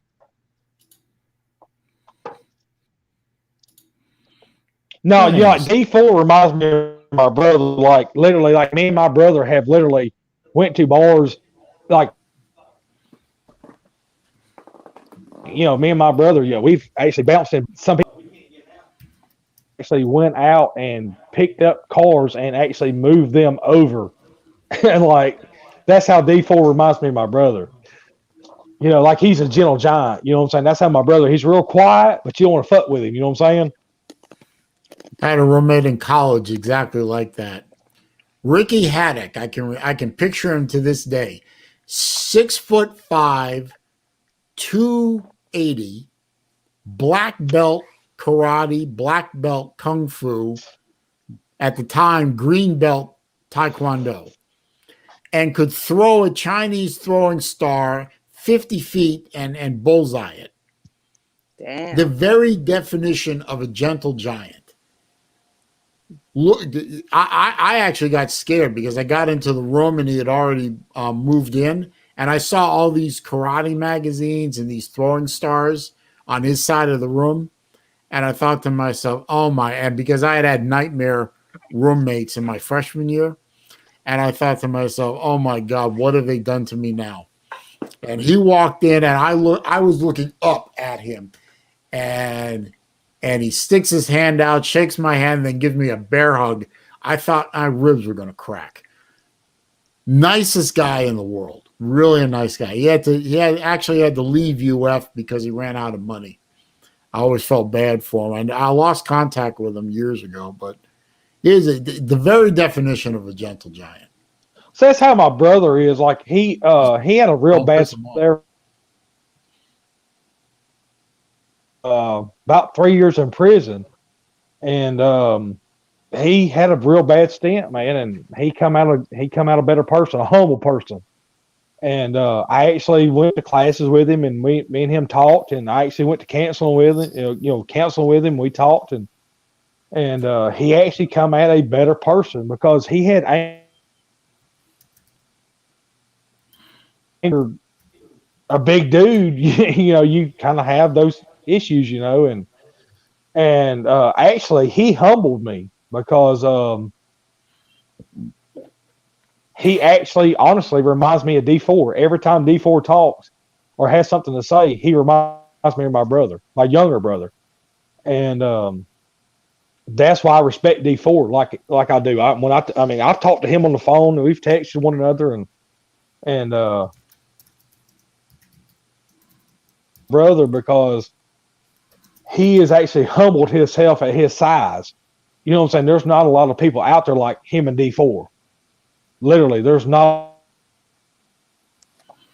a lot of definitely something wrong with Jesse's connection. Yeah. And I was talking earlier, and I didn't realize I was muted when you said that Christy was here and Wilkie said hi and Melissa was here. I mean, hey to everyone in the chat room, but it's nice to see my two girls in here. Hi, Miss Wilkie. Yeah. I never had all three of you young ladies Barty, in my stream. Barty. Yeah, Bart was second or third guy in an hour and a half ago. So, all right, can y'all hear me now? My internet went back up. I don't know what the hell's going on. No, well, yeah, we hear you now, but you keep dropping in and out, and your phone keeps going into that. It keeps going into that wah-wah mode. But yeah, my internet's been fucking crazy tonight. I don't know what the hell's going on. Can y'all hear me now? Yeah, you're fine now. Okay. I didn't notice Junkyard Dog 03 snuck in. I didn't see. When we were all in our 70s and 80s, kindergartners will be dunking basketballs. He ain't wrong. I swear to God. And this is a true story. I know what I looked like and what my male and female classmates looked like in middle school and high school. And when I became a father, obviously, I had to take my kids to school. And by the time my older daughter got into middle school and I was driving her to school because we didn't live directly on a bus route, I saw the guys and the girls that were walking into her middle school. And middle school there is 6th, 7th, 8th grade. The 8th grade guys and girls looked like juniors and seniors in high school. I mean, guys looking like they hadn't shaved in a month. Girls with, well, you figure it out. I mean, they looked like high school girls. And it was disconcerting to me because I'm throwing my daughter in amongst these, especially the boys. I don't trust boys around my daughters. I don't. They're women now, so I lost control of them years ago. But all through high school, middle school, and high school, I kept looking at their classmates, and they all look like they should be in college. They're doing something in the food or something, and it's causing them. It's causing everyone to develop more and earlier. I know. I've noticed that too. And it's scary. And like Junkyard Dog said, by the time I'm in my rocking chair with my grandbaby on my knee, in kindergarten, they'll be the guys will be 6'10" playing basketball. God knows what the They girls were that will way look at like. my middle school. I mean, two of the starting players of my middle school basketball team were 6'4". I guess we lost Jesse. Come Maybe he's back if you want, rebooting his Jesse. computer. Was he on his computer? I know he's usually on his phone. Oh. I don't know. I'm on my computer. Hell, I remember finally taking Lou's advice and getting a second monitor over here to my left. Your right, my left. It changed everything. It really did. It changed a lot of how I work and view stuff. And it really was. I kept thinking to myself, why didn't I do this like years ago? And it was so easy. All I had to do was buy the right cable, plugged it into the iMac, and the iMac said, "Oh, look at that. How do you want to set it up? Oh, that way? Okay." It was literally a 60-second setup. It's like, I should have done this 5 years ago. Never mind. Yeah, at work we have Babbling. like it's weird because we have two computers, right? We have the regular one, and then we have the one that shows like all the moms in the back, who's in triage, who's in postpartum 1, or who's in whatever. But you take the mouse and it goes across both monitors.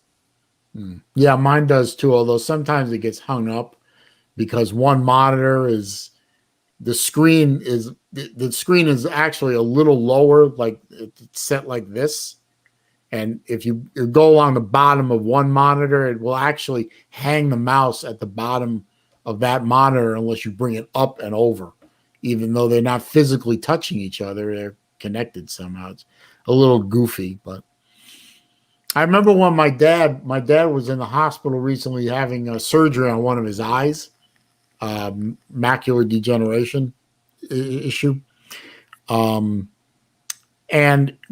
every nurse that came in to see him, they came in pushing this cart with a laptop on it, and and this whole big computer rig. And I looked at the thing; it was very sophisticated. But every time I rounded a corner and saw another one of these pre-op nurses or whatever, they all had the same cart.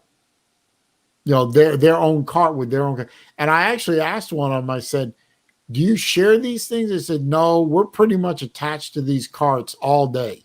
Yeah, you have your The own. only time they leave them is to go eat. Yeah, and basically, I get to work. I find my chair. I find my computer station. We call it a wow or a cow, like a workstation on wheels or a computer on wheels. Yeah. I think they had more creative names. Like, I'm attached to this piece of shit and I can't stand it. But, wait a minute. Somebody said that. Yeah, Barick says, Mac Degen is hereditary. I know. I look at what happened to my father's father, my papa, and I look what happened to my father with respect to their hips. And I'm thinking to myself, well, I know a hip replacement's in my future at some point. Well, some things that are genetic or whatever they skip a generation. Well, they didn't skip a generation in the case of my papa and his dad. But the difference was when my papa had his hip replacement, it was in the 1980s, and he was out of it for months. He was wheelchair bound, months and months of healing, months and months of physical therapy. He never actually really learned to walk right ever again because the surgery was so late in his life. He never really fully recovered. My dad had his hip replacement much earlier in his life comparatively. And obviously his hip replacement was done in the 2000s. And they had him walking within 3 hours of surgery. And it's like, huh? And instead of a surgical incision like 10 miles long, the incision was maybe like 6 inches. Yeah. And he was out of the hospital 2 days later, and he was in physical therapy a week later. So obviously the hip replacements got a hell of a lot better in one generation. Yeah. Medicine just keeps, like getting better and better. Well, I remember my friends, a lot of my friends in grade school, middle school, whatever, back in the 70s. And, they all of a sudden one kid would be out for a week, and we find out, he had his tonsils removed. A week. Tonsils now is day surgery. You're in and out in an hour, and you might eat ice cream for a day, and then you're back to normal within the day. Appendix, the same thing. I mean, appendix is at worst one overnight, and usually not even that. Exactly. And the incision's like this big now, or something silly like that. But she is absolutely right. Things do skip generations, because both my grandfather and my mother, by my age, were wearing glasses and high blood pressure. I don't wear glasses, and I don't have high blood pressure. Thank God. Thank God for that. Well, it's funny though. I became diabetic before my father did, before my mother did too. But on my mother's side, usually type 2 diabetes would rear its head at about 60, somewhere between 60 and 65 years old. I was diagnosed at age 40 with type 2 diabetes. So how did you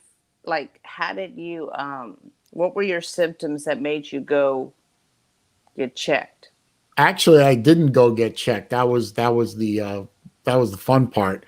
Part of my divorce settlement was that both I and my ex had to carry a life insurance policy until Alex, my younger daughter, either turned 18 or graduated high school, which in her case happened to be literally within a week of each other. So I had to carry a life insurance policy until she was 18, and so did my ex. And I signed up online for a life insurance policy. I actually got a hell of a deal. I got a really good policy at a really low, a yearly rate. I think it was like $150 a year for $250,000 benefit, which I had to carry a policy that forget all that. That's not important. Anyway, they sent a home health nurse to my house to draw blood and take a urine sample to finalize the policy, right? And I was having some trouble with vision. My vision was beginning to go a little bit, but I attributed that to getting old. And I was only 40, but people in my family have been wearing glasses, so I figured it was my turn. I'd probably have to get glasses, but it was really getting bad, but I didn't think of anything. And then 2 or 3 days after the nurse came, I got a call from my insurance agent saying, we got to cancel that policy. The best we can do now is a $50,000 benefit at $400 a year. And I go, whoa, what the hell, man? Although that would have still kept me in compliance with the settlement agreement. I said, what the hell, man? He said, yeah, you're in trouble. You need to go to a doctor, like, now. I said, what? I said, well, your A1C is 12.7, which I didn't know what that meant at the time. My blood glucose was 350, and my cholesterol was 450. So I was in big trouble. And that's how I found out when I went to the doctor that I had bad cholesterol and I was a type 2 diabetic. and I needed to make drastic changes in my life, like now. And if I had waited another 6 months, I probably would have died. But they had to do a test, right, where you drink something kind of sugary, and then they test you later, and Oh yeah, did all okay. that. Yeah, they did. Okay. Yeah, that was that was fun. And I mean, my doctor, who's actually one of my dad's old partners, he's still my doctor. He looked at me. He said, "Yeah, you don't really have blood in your veins. You have concrete." Oh, thank you. God. Well, he's a wise ass. What can I do? So he said, "Yeah, you're in big trouble there, sir. You need to." And he actually put me on a statin, and he put me on a couple of diabetes medications, and he said, "We'll see you in a month." And in a month, everything was under control, but my vision was still whacked out. I still had to get glasses, but it got better. It didn't go all the way back. And it's been under control for 15 years, well under control. Although numbers are starting to creep a little bit. I might have to go to a stronger medication at some point. But yeah, that's my diabetes story. Did I bore everyone with that? I'm sorry. No. Hey, Uncle Lou and Christy, I'm not smoking a bowl. I'm vaping. Nicotine only. I promise. There's a link, Lou. Come on in. Oh, no. You know what it was? I was shaking my cough syrup. You're shaking cough syrup? Yeah, because I'm keep having to mute myself because I keep coughing. Oh. Come on in, Lou. Add a bit of professionalism to this thing. He won't come in. I bet he will. No. He might. Come on, Lou. Don't well, anybody else wants to come in, there's the link. Get your ass in here, Lou. Christy want to come in, Melissa May, Beerick, Jesse J, come on back. Anybody want to come in? No, he says. Okay, well, whatever. He doesn't like StreamYard. He comes in the stream. I was in the StreamYard with him last night during Chess's 12-hour thing. White Tonto. Bring White Tonto in. Oh, yeah. Bring in White Tonto. Yeah, maybe Lou doesn't want to come in, but bring in White Tonto. I have to say, I honestly think that is my favorite character so far. That definitely is my favorite. You know what I wanted him to do was actually, he had that spear. I wanted him to light that thing up so bad. I thought he was going to run around his yard. And I thought he was going to do that too.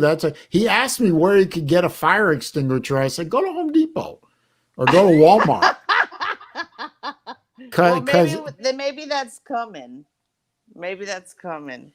Well, the problem is it's not a spear with a pointy end to it, so he can't throw it into the ground. Yeah, it's like soft. It's like bent. Yeah, it's one of those kid spears, I still think that was the funniest damn thing I ever saw. Oh my! There was so many funny parts to it. First of all, him riding the horse. It actually looked hard to ride that stick horse, and then man's game.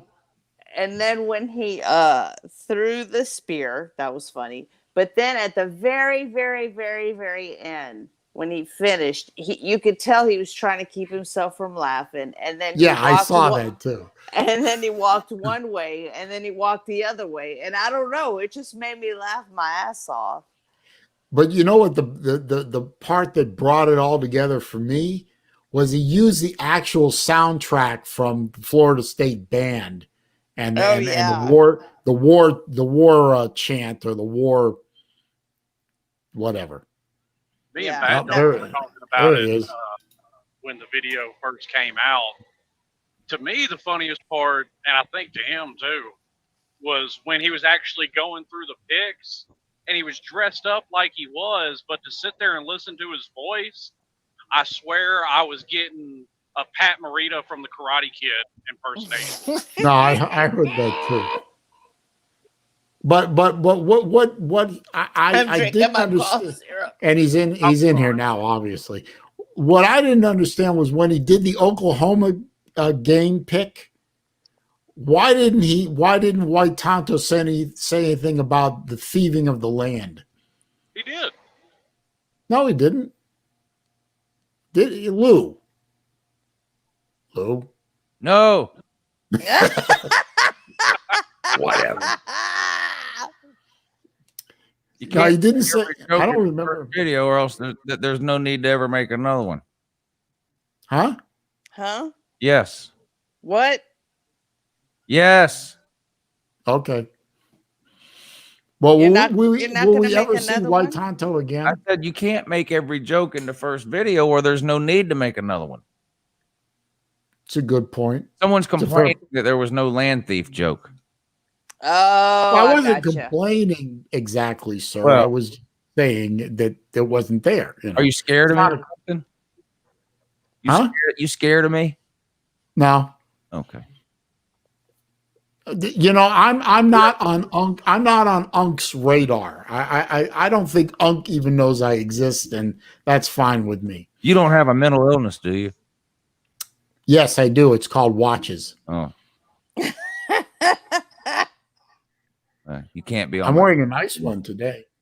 I like this one. Anyway, no, I don't believe I have a mental illness, but there are some people in the chat would probably say that being a Florida fan is a mental illness, but that's okay. I don't want a cure for that. I understand. And you know what's funny? Like when he was doing his voice, his Indian voice, I said, okay, like I was thinking that sounded Indian, but I saw your comments, Celine, and you said he sounded like Mr. It Miyagi. definitely sounds like Mr. Miyagi. Yeah, I know. I watched it again and I'm like, oh my God, that's Miyagi. Hey, Lou, if Florida State loses to Jacksonville State tomorrow, Yeah. do you think we'll see White Tonto appear briefly in a video with a tear running down his cheek? Is that tomorrow or next week? No, that's tomorrow. Okay. No, he'll have the spear like through his head.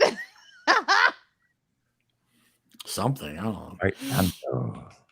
I White swear, if Florida Tonto. State does lose to Jacksonville State, they need to shut the program down. Oh wow. I think That would be almost as bad as losing to Georgia Southern. No, I think that would be worse. Is Jacksonville State FCS? Yes. Yeah, that would be worse then. But Jacksonville State is a really small school. Yeah. I mean, small. Yeah, we lost to Georgia Southern. Yes, I know. That was Moose Dump's fault. We don't speak of that. Wasn't that the game where y'all's two offensive linemen were blocking each other? Yeah. That was hilarious. That was Last hilarious. year- I have to admit, that was funny. Last year, one of the Florida State wide receivers lined up facing the wrong direction. Do you remember that? Yeah, I remember.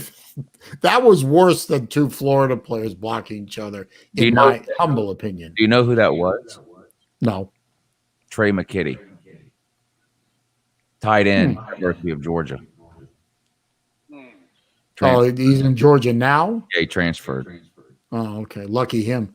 Hey, Wilkie, thank you for the second super chat. He says, I can't believe, Lou, you would pretend to be someone else with a frowny face. Who am I pretending to be? High-level troll. Oh, Wait, Oh, and Big 12 wants me to ask you if you think he's a troll. yes.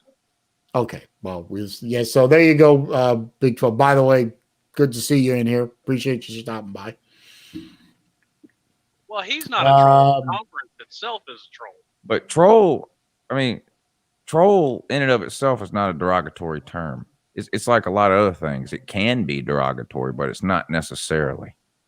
yeah, Oh, you Will can be a Thorogood good here. troll or a bad troll. It's like if someone gets coronavirus. It's not necessarily funny, but it can be. I think he's talking about Trump. Yeah, obviously. I don't think Melissa May would think it's funny, but Well, no, it wouldn't be. It wasn't funny when Melissa May got it. no, it was absolutely not funny. No. There's nothing funny at all about coronavirus. There's just something funny about certain people who get it. I see that. Hey, Will Thorogood popped in. How you doing? Well, I wonder though what he's going to say about it now. When he gets better, and if he gets knows? better. Who cares? Don't care what he has to say. Well, the thing is, they sent him to Walter Reed. Right. So I wonder if we're being told the whole story. Now he made a statement, and he didn't sound that bad. I thought I saw one report where he was basically asymptomatic, but they sent him to Reed for precaution. I heard, which I guess I could understand. I mean, he is the leader of the free world, access to the nuclear codes and all that. I think you'd want to send him to Walter Reed for observations. Probably the best place for him, really. I don't know. Coronavirus affects virtually no one. Melissa May says, ask Uncle Lou if I can be a good troll. Yeah. By the way, I love you, Lou. No doubt. So, yes, Melissa, Uncle Lou said you can be a good troll. You can hang out under a clean bridge. I'm playing Madden 21. You are? Yeah. I understand Madden 21 is very, very much improved. I don't know. All I do is play the ultimate team thing where you don't really have a real team. I mean, you have a real team name, but the players aren't the real players from the team. You make your own team, kind of like a fantasy team. Yeah. But you have to collect the different players or whatever over the course of the game or whatever. And I just try to get all the Georgia players. That's it. Wilkie, thank you for another super chat. I appreciate that. He says, I hear Trump is going to sell his plasma afterwards to help pay his taxes. I know some people. Why not? Yeah, I know some people that would buy it. Well, buy it sell it on eBay, put it up for auction. There's a bunch of people outside Walter Reed waving Trump flags with no masks on. Really? Yeah. I mean, I'm not kidding. I wish they would get run over by a bus. I'm not kidding. Like people that stupid, they deteriorate the gene pool. They don't need to be around. Well, wait, they don't have like signs about Corona. They just have Trump and stuff like American flags, Trump flags, and there's about 10 of them out there. One person has a mask on. No one else does. On a serious note, though, I'm starting to see more people around here indoors not wearing masks because DeSantis lifted the restrictions on restaurants, bars, and that sort of thing. So a lot more people are going around without masks, except in stores where they have the sign that's saying store policy, you must wear masks. I haven't heard anything about any SEC players getting it between last week and now. Neither have I. I'm actually looking for those stories too. Well, yeah, because the ACC and the Big 12 both didn't make it to week 2 without teams having to miss games. But it looks like the SEC is in the clear. Hey, that's true, Burek. Idiocracy started out as a comedy movie, but lately it seems more and more to me like a documentary. If you've never seen the movie Idiocracy, go find that movie or rent it or get it on Netflix or whatever. That movie was the parallels to today are kind of interesting. People are definitely getting dumber out there. Never ceases to amaze me. Yeah. You can't legislate away stupidity. No. As much as people would love to try, you cannot legislate away stupidity. Especially when the majority of people legislating suffer from that disease. Yes. Point. I'm fully convinced now that when you get to Washington, D.C., I don't care which side of the political spectrum you fall on. When you get to D.C., your IQ drops 25% the minute you get within inside the Beltway. No doubt. And it just, I don't know about the rest of you, but I've seen too much.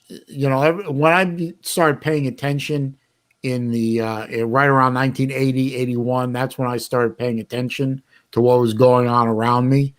And ever since then, it just seems to be getting dumber and dumber and dumber. And I've lost hope. I really have.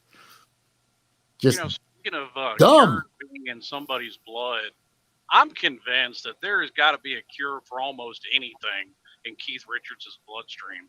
Oh yeah. Oh my gosh! And Willie Nelson. He's still alive, And still on tour. Right. Thank you, Jesse J. Appreciate that. Might be some Weekend at Bernie's shit going on there. There's something. He might have died 12 years ago. I don't know. I really get the feeling that Keith Richards is going to outlive us all. And Willie Nelson. The nuclear apocalypse comes. There's going to be Twinkies, cockroaches, and Keith Richards. And Willie he Nelson. still smoke. Does he still smoke like 3 packs a day too? Probably. That is. I don't know if it's 3 packs a day, but every time I see him, he's got a cigarette in his mouth. Yeah. 3 packs of cigarettes a day? My granddaddy used to be like that. He used to eat and smoke at the same time. Fork in one hand, cigarette in the other. Oh my gosh.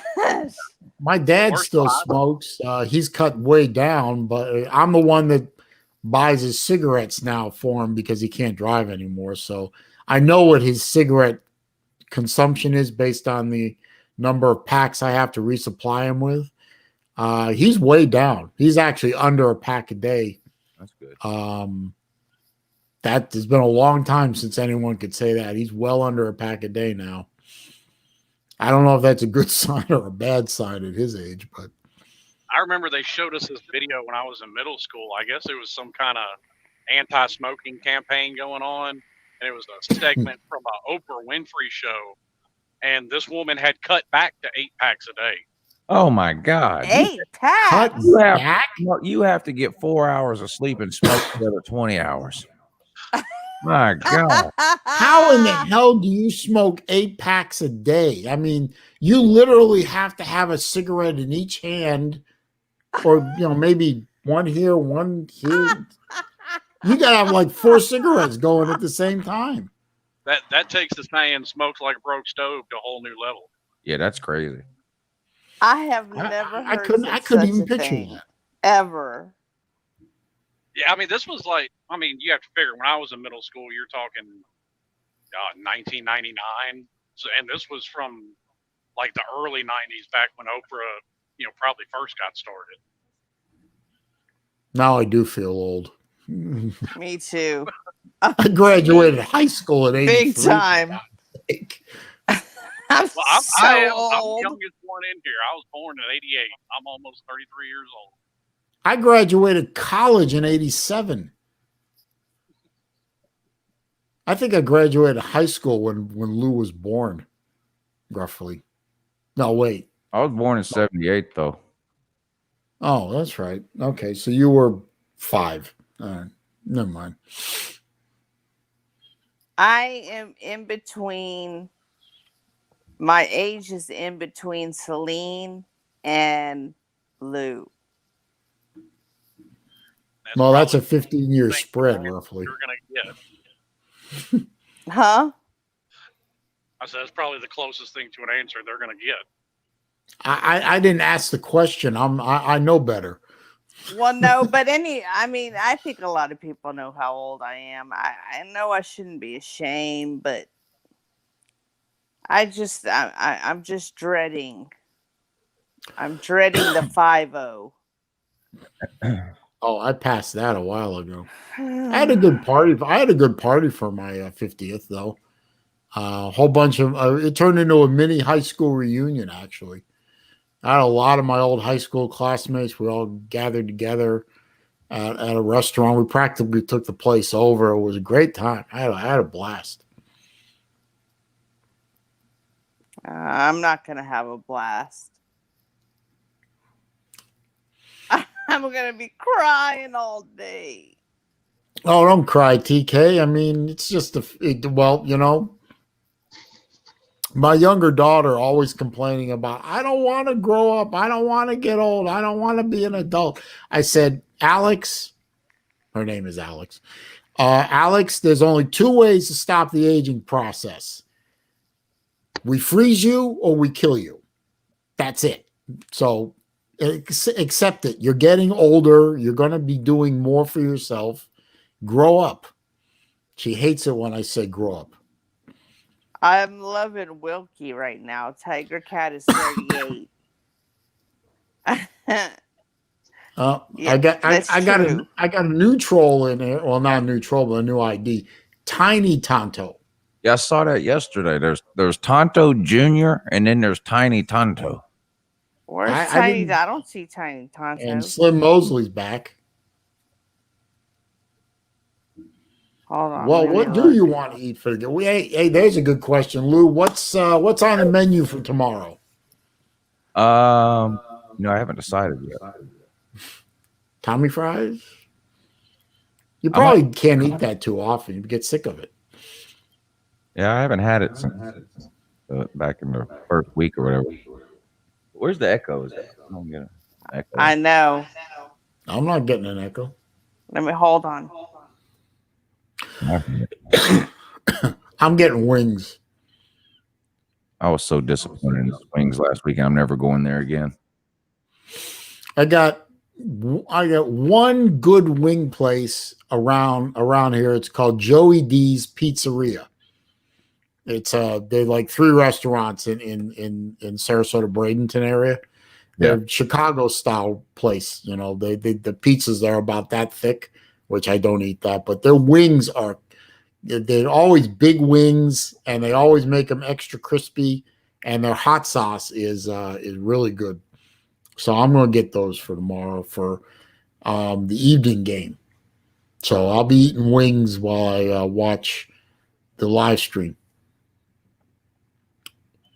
Which that's going to be tomorrow night. Yeah. I mean, I'll put in a shameless plug for Lou's Patreon.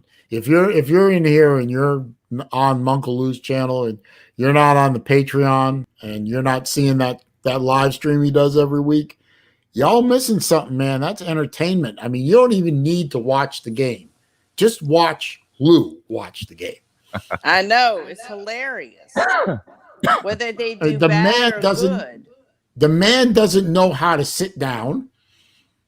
But that's now how I am with my LSU games. Yeah, that's how I am with Florida for a lot of them. And now that he's got his own building, his kids come and visit him, and that just adds to the entertainment value. Yeah. Oh, and I loved your cute, sweet little kitty the other night. I just loved him. Her daughter's out of town again this weekend, so she won't be in here this weekend, but maybe get Lou Jr. out here again. I just love that cat. I still laugh at that. But I got Lou. I didn't even think Luann could see a screen because all I did was type that. Obviously wasn't saying it. I didn't think she'd see a screen with that on. And all of a sudden she said, "Oh, score." She did it too. Yeah, she did. And Lou didn't see me type that, so he freaked out when she said, "Is that for no? It doesn't know." I was watching stream and I just said, for the hell of it, I'm going to troll Lou, and I typed on the screen. I said, "Hey, Luann, if you shout 'Go Gators' out loud so your father hears it, I'll give you a $25 Sephora gift card." And she said, "Score!" And she shouted out, "Go Gators," real loud. and Lou was off camera, but I could almost hear him turn to her and say, "What?" Yeah, because I didn't see it. She was standing in front of the computer screen. She saw the comment. I didn't. All I heard was her say, "Go Gators." And I was like, "What? What's going on here?" I almost fell out of my chair. I was laughing so hard. Damn comment section corrupting my child. I would never do that. I promise you, though, I would never do that during the Florida game. Would never do that to you. You know, Actually, I probably would never do it again either. I tell you, one of my favorite parts of when he was live streaming this for like the public when he was when in the first half of the Arky game they weren't doing so good, right? And he's going back and forth with his hands on his head, back and forth. He's like, calm down, calm down, calm down, back and forth, calm down, calm down, calm down, calm down. See, I missed that because I was on the road. I'm so pissed off that I missed that. Watch it because it's at the beginning, because it's the first quarter, or one of the first two quarters. I got to go back and watch that then. Because I was on the road with my kids, so I missed it. Hilarious. Oh, I thought it was great. That was the first time I had actually got to see Lou stream a Georgia game. I had watched him stream other games. That was the first time I got to see him stream a Georgia game. That was very entertaining. I didn't think I was going to have to go down that road for the Arkansas game. Isn't that gut wrenching though? I mean, you're watching your team play an obviously inferior team, and you watch your team just play after play, just shit the bed, and you're looking at the screen saying, "I must have dropped into an alternate universe or something." I couldn't believe. Yeah, all that, the Twilight. I think he said Twilight Zone 2 or something. Saleen, that's been my life for 15 years, sir.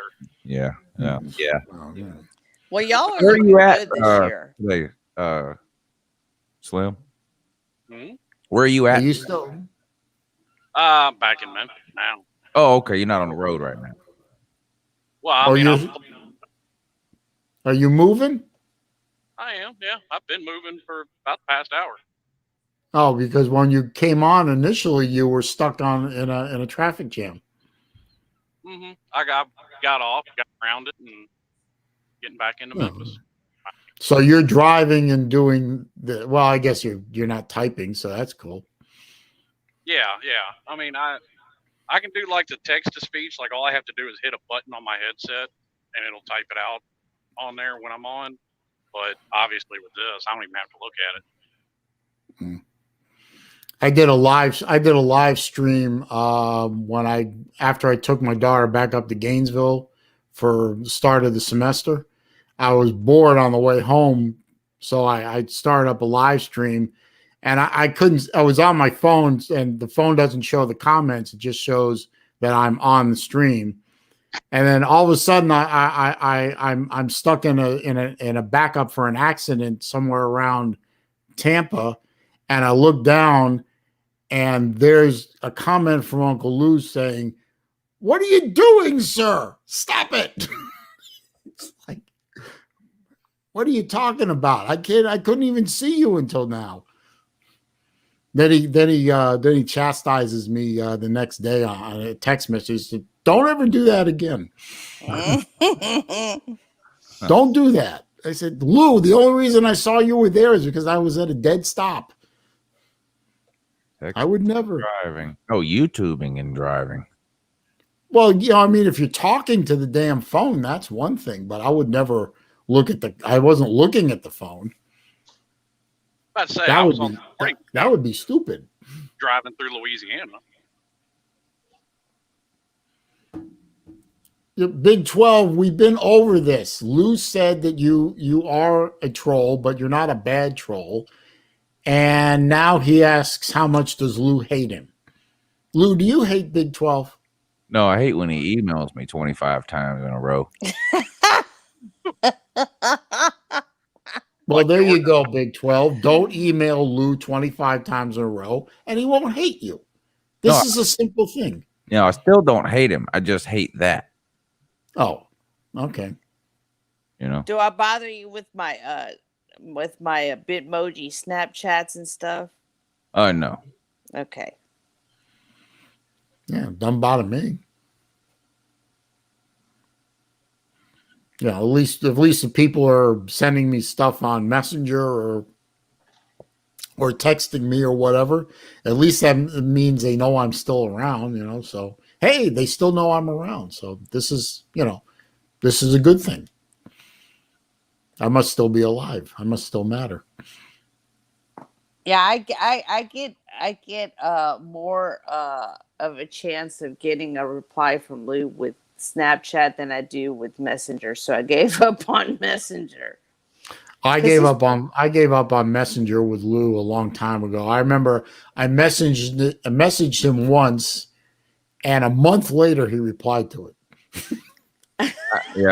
I'm pretty sure I True story. turned notifications off on my Facebook Messenger a long time ago. I figured it was something like that. Unless I pull it up and look, and when I do pull it up, there's 300 messages on there. Yeah, he told me a while ago. He said, "Just text me." Well, and plus he has like thousands of friends and followers, and so I'm sure he gets a lot of stuff. And even I remember messages, Saleen, right? I'm not the best at replying to those in a timely manner either. Well, you do reply to them. I mean, the definition of timely is suggestive, and you're an important, busy man, so I understand these things. I remember one time though, I'm sitting at home, and it's on Saturday, and I'm sitting at home. I'm working on a video actually, and all of a sudden my phone rings, and I look down, and it's Lou. And I'm thinking, why is he calling me? So I answer the phone. Make sure I answer the phone. Well, good morning, in that, just in case I'm on the air and I don't want to fuck up. And he said, well, this is Uncle Lou. And I said, yeah, I know who it is. Am I on the air? And he starts laughing. He said, I'm not on. I don't stream on Saturdays. It's not football season yet. It turns out he had some questions about his car. I thought I was in trouble. Yeah, that was fun. I said I said something controversial or something. He calling me up to tell me, don't do that again. Oh, Big 12 wants somebody to pick the over-under for the Texas game. I'm not going to do that because I don't care about Texas. Texas is back to losing 5 games a year, so yeah, I'm taking Texas and laying the points. I'm not playing. Now you're laying the point. Who are they playing? Who are they playing? I don't know. Now he wants to know if Lou will go through his email. He wants to know if you'll go through his emails. And now he's gone off the rails. He says, "Sorry, Lou. SaleenDriver is the best YouTuber in all time. You're second, sir, but you're still good." No. I can live with that. I can live with no. Lou is the top of the heap, and it ain't even close. Sounds like a good way to never get your emails answered again. Yeah, just saying that LouTube is not as good as SaleenDriver YouTube channel is a good way to get blocked. Well, that's what most of the emails from him are. Please unblock me. Oh, okay. Oh, so he's blocked. Oh, he likes my rant videos though. Have you ever listened to one of my rant videos, Lou? Probably not, but I don't watch the ones about renaming the teams. I thought those were funny. I haven't seen. All right. Well, I did watch some of the NFL one. Yeah, I did watch some of the NFL one. I mean, every team in the NFL could be, they could be a trigger point. So I don't know. I was bored. I wanted to make some videos that were different. So I just picked on something that I had thought of for a while and just ran with it. I watched it because I think I even told you or commented one time. This is the calmest rant video in YouTube history. Like I really couldn't get worked up. You put the word rant in the title, but then you talk just like you're talking now. I know. The funny part is though, I got really worked up when I did the rant video on the shipping services, UPS, FedEx, post office. Oh, that one I really got. See that you were actually mad about that. I am mad about that. Yeah, so I could see that. Yeah. I mean, I did a watch video that I released today for a watch that I just got. And I actually did a mini rant in the middle of that because the eBay global shipping program just screwed me blue on that one. And I was so mad at him I could barely keep the obscenities out of my mouth. Just yeah. I have this problem with patience when it comes to shit that I buy and it has to get shipped to me. I have no patience for it. I really don't. You don't have Amazon Prime? Huh? You have Amazon Prime? No, but you know what? I'm thinking about getting it because I've been buying a lot of shit on Amazon lately. The funny part is a lot of the stuff I've been buying on Amazon lately isn't going to me. Yeah, but Amazon, I don't know how I ever lived without Amazon Prime until I do it too. And you get the TV shows too included. Yeah, you get TV shows, yeah, I know, music, my folks have free 2-day shipping. Free 2-day shipping. Yeah, everything. My folks have Prime, so they get the TV part. I actually had to set that up for them. And the music, the TV. Mattresses, free 2-day shipping. On mattresses? If it's Prime, it's free 2-day shipping. Damn. Yep. Damn. My daughter a mattress off of there and got. How much does that cost? Is it per year or per month? It's $100 a year. It's like $100 a year. I think it's $12 a month or $100 a year. You pay a year at a time. You know, they give you a break if you pay a year at a time. I think I might have to look at that a little bit closer. And sometimes it says, okay, you'll get free 2-day shipping. Sometimes I get it the next day. Yeah, I mean, if it's in San Antonio, I may get. Yeah, they just opened. I'm sorry. Oh no, they just opened another distro center near me in Venice, Florida. So it's like right next door, practically. But did you get my text from earlier, Lou? Yes. So 2 down, 2 to go. Yeah. That was good news. Yeah, you'll look at one of them and say, who the hell is this? Somebody sent me Vandy today. I have no idea who it was. Wasn't me. It came today.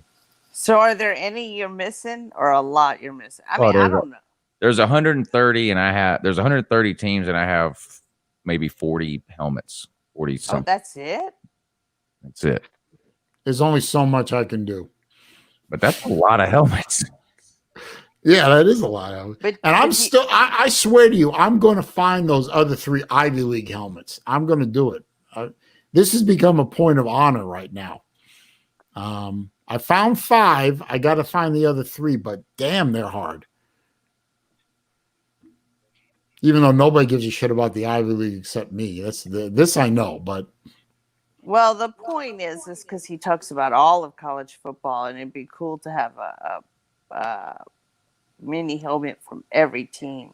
But you also, Lou, have some teams that are like you have 2 or 3 of a team because they're different. Yeah. So if I have 40 helmets, I probably have 35 teams because I've got, I think, 2 Georgia helmets, 2 Miami helmets. I think you got 2 Marshalls. I have 2 Marshalls. I somehow ended up with 2 of the exact same West Virginia helmets. So, yeah, I probably have 30-something different teams. Do you have an LSU one? Yeah, I have LSU. You should make a spreadsheet to track them. Do you have like a yellow? Is it like yellow with purple or purple with yellow? Because I like the white helmets. Let me see. It's the yellow helmet with the purple on it. Purple on it. See, because I love their white helmets. Those are my favorite helmets. I wonder if they have those.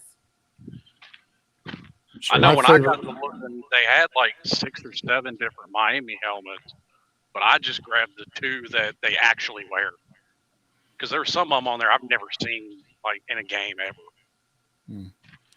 My favorite one is I like the throwback one with the blue F on the white helmet, but my favorite one is always going to be the orange one with the blue gator script on it. Those just, it's a classic look. That's the one I have. Orange with the blue gator. I sent, that was the first one I ever sent you. Yep. I like the white one with the F on it though that you're talking about. The white Florida helmet with just the blue F on it. I think that one looks good too. I'll work on that. No, I'm not talking about for me. I'm talking about what they actually wear. They don't wear it very often, I guess, but it looks good. No, that's a special occasion helmet. It looks like retro. And I swear to you, if they never wear that Ninja Turtle uniform again, yeah, that was horrible. That's right up never wear that again. That's right up there with those Power Ranger uniforms UJ wore against Boise State. Horrible. By the way, do you have Hawaii? As of this second, I don't, but I think 2 Hawaii helmets are on the way here. 3? No, I think yours is 1. I'm counting as 2. Oh, okay. And no Big 12. You're not a troll to me. You're a good kid. You're not a troll to me, sir. There's only 2 people in any comment stream I've ever been in, whether it's Lou's, BVD's, mine, Chess's, Big Dog Brett, any of those. There's only 2 people I consider to be negative trolls, and neither one of them are in here right now, and I won't name them, but they know who they are. And fuck them. Hard. With a thorny stick. Ooh. So says the King of the Jews. Yeah. So says the King of the Jews. So it is written, so it should be done. So let it be written. So let it be done. That movie, by the way, the 10 Commandments with Charlton Heston and Yul Brynner and all that, that is my favorite movie of all time. That's a good movie. I love watching that movie. The ending is a little, I wish the ending were a little bit more, instead of kind of falls flat a little bit. Have they ever done a remake of that anytime in the last 20 years or whatever? Like, I don't know, honestly. Special effects, I don't think that's pretty amazing when you consider how old that movie is. So, do you know the star power that's in that movie? I mean, there are stars on top of stars in that movie. I think somebody should redo that thing with modern effects and all that. It would look good. You got to admit, the parting of the Red Sea effect for the 1950s, that was pretty. You watch it now and it looks a little cheesy, but when you remember that was back in the 1950s, you didn't see a lot of stuff like that back then. And the pillar of fire effect, that was really that was well done. Yeah. And Yul Brynner was burning over the top. The burning bush. Yeah. It can always be a little dangerous. And Charlton Heston, of course, is timeless. He's just timeless. You couldn't pick, in my opinion, you couldn't pick a better actor to play Moses. He is Moses, as far as I'm concerned. He's just stupendous. Yeah. And Yul Brynner as a pharaoh, and I forgot the name of the actress that played Nefertiri. She played that perfectly.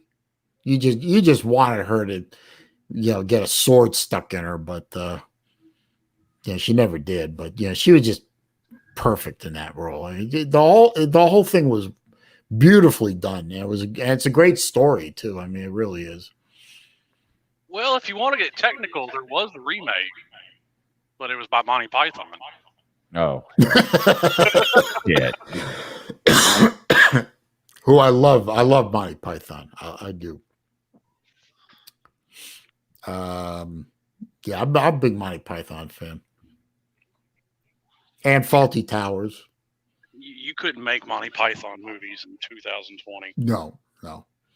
There's so many good old movies. I mean, the first one that comes to mind is Blazing Saddle. I mean, you couldn't make Blazing Saddle again ever.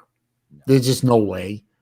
Hell, Smokey and the Bandit, the original Smokey and the Bandit, you couldn't make that movie now today. You couldn't do that again. Try making Dirty Harry in 2020. Or Cannonball Run or Gumball Rally. No way. Hell, you couldn't, almost all of those movies, anything you could name from back then, you couldn't do it again today. Gauntlet, well, that was a silly movie, but I never heard of that. The Gauntlet, you never saw that as a Clint Eastwood movie? Mm-mm. The one with the bus? No, never heard of it. It was a strange movie. It was very disjointed, but it did all come together kind of, sort of. But I think it was just basically an excuse to shoot a lot of guns. Oh, Kellyanne Conway got it now. Really? Yeah. Well, thank you, Big 12. I appreciate that, but I am not better than Lou. Lou is not better than me. You know, Lou is a guy. I'm a guy. We're just, we're guys. Nobody's better than anybody else. I don't understand showing up in comment sections to tell the person who's streaming that someone else is better than them. Although Lou is better at editing video than me. Only because I've done it a lot more. You could be just as good as I am. I mean, I want to play around with it a little more. I'm using iMovie, which is, very easy to I actually, I know this sounds funny to you, or will sound funny to you, but I actually figured out finally how to take two separate video clips and put them in the same movie. Oh, yeah. I didn't know how to do that until recently. I did a video where I wanted to do a shot of a watch in the dark so I could show off show off the loom, the glow in the dark capability. Right. And I shot it as a separate video in another room where it was really dark. And I said, I wonder how to put them together. And I put them together and it worked. I said, oh, gee, that was easy. Just play one after the other or play them both at the same time? No, I played one after the other. Oh, you just figured out how to do that? Huh? You just figured out how to do that? Well, I never tried to do it before. I never sat there and thought, gee, how do I put two clips together? The same way you play one. Yeah, well, I know that now, but I never bothered to try it to see how it would work. So I said, well, gee, why didn't I do this before? It's easy. You got a long way to go. Yeah, I know. One thing I want to do is I want to figure out how to add in audio tracks. Like you do video track. Yeah, I'll give it a try sometime. Just for however you import your videos, instead of double clicking on a video, just double click on an audio track. It'll put it in there. Oh, okay. I can do that.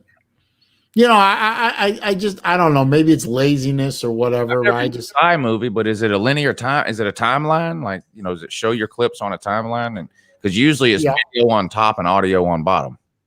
Yeah, that's the way it does it. Yeah, and you would just, whatever audio clip you want to add, you would just drag it below the video clip. Oh, is that all? That's it. Jeez. I've been making a big deal out of nothing in my head. Let's see. Big 12, now I know you're crazy because I've seen Lou rant on his videos, and I've seen me rant on my videos. He's doing it better. I'd like to try what you do is, hold the phone up and just pace back and forth. That sort of gives the effect of, I'm pacing like a caged animal kind of thing. Yeah. But what I don't understand is do you switch your phone into black and white mode for recording, or you do that after in the software? Editing. Yeah, I do that in the editing. Because I think these phones can shoot in black and white. Again, I never tried it, so you know. I mean, I appreciate the comments, compliments, Big 12. I really do. I'm flattered, but you know, you're getting a little crazy here, guy. Is he trying to troll? Tell him I don't even have the comments pulled up. So if he's trying to troll, he's wasting his time. I don't know. He I mean, these are normal comments for him. Now he wants to do fan versus fan, me and Lou. Look, hey, 12, right here. There's the link. Come into the stream, and then you will be in the same stream with Lou, and you can fan versus fan him if you want to. But I'll tell you something, you're a Texas fan, and he's a Georgia fan, and he's going to come at you with all you can handle. So you better bring your A game. I think he's pretty young, too. Oh, there's chess and there's Gator Zone. Yeah, I'll bring you 2 in a second. Hang on.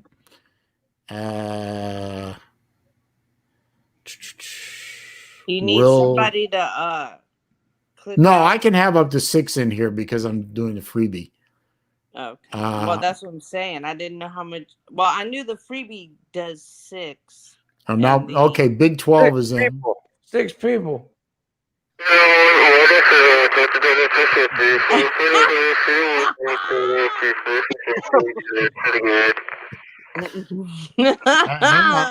Hang on, Lou. I'm gonna add him. I'm gonna bring Big 12. I'm a chess and Gator Zone. Hang out in the back for a minute. I want to see what happens when I'm gonna bring 12 in. I want to see what happens. Okay, let me fan versus fan someone. I need to fan versus fan someone. Let me do it. Well, hey, Big 12, you're in. You want a fan versus fan with Lou? Go. I gotta see what I'm working with here. Shorthorn fans, what you're working with. Turn your camera on. All right, if you do. I'm pretty sure you know who you're dealing with. I do, actually. Yeah, turn your Come camera on, 12. Turn your camera on. I'm in an elevator, so I might disconnect, but that's no excuse, all right? Elevator. Let me guess, it doesn't go all the way up. Melissa Slim Mosley is not in the background, so I can't add him. I got Slim Shady is already in here. Guy And lives he dropped in a hotel. Dude lives in a hotel. He just dropped. Yeah. Okay. Not unexpectedly. Oh. And then he types in fan versus fan me. Well, you dropped out of the stream, 12. Come on, man. Type email. Type. I mean, you had your shot there. Come on, man. Oh, let's see. Who should I add in? Well, let's add Chess. I'm better eating donuts than Uncle Lou. Fan versus fan right now. You just wake There's up. Gator Zone. Oh, what's up, Lou? What? You just wake up. I woke up about an hour ago. Yeah.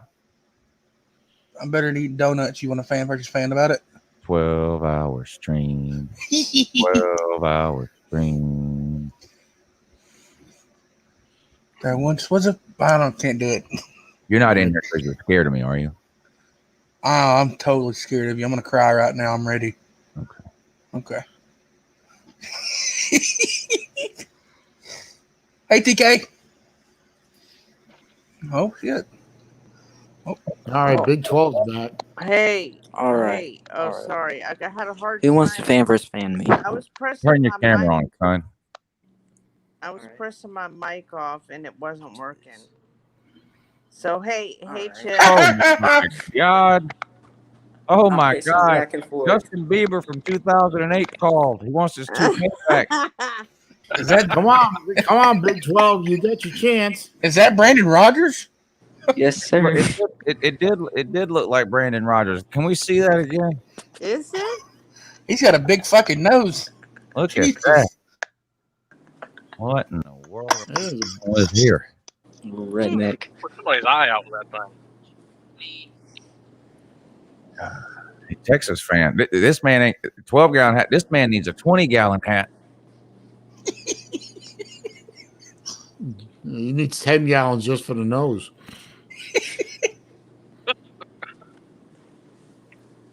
I'm I Squidward. shouldn't joke. My dad has a pretty good sized nose too. My grandma does too. It looks like somebody grabbed the top of his head and his chin and pulled real hard in opposite directions. You're pretty much right, I think. I'm having trouble not laughing. Come on, Big 12. You want to do a fan versus fan with Lou? You have to be homeschooled. You have to be homeschooled. 1980. Great year. Jesus, that's his opening line. That's hilarious. 40 years. Gotta change your uniforms.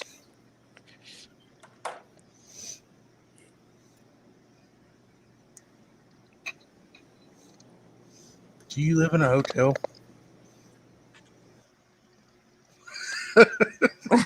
He dropped out again? Yeah. He got scared. He dropped out again. He got scared.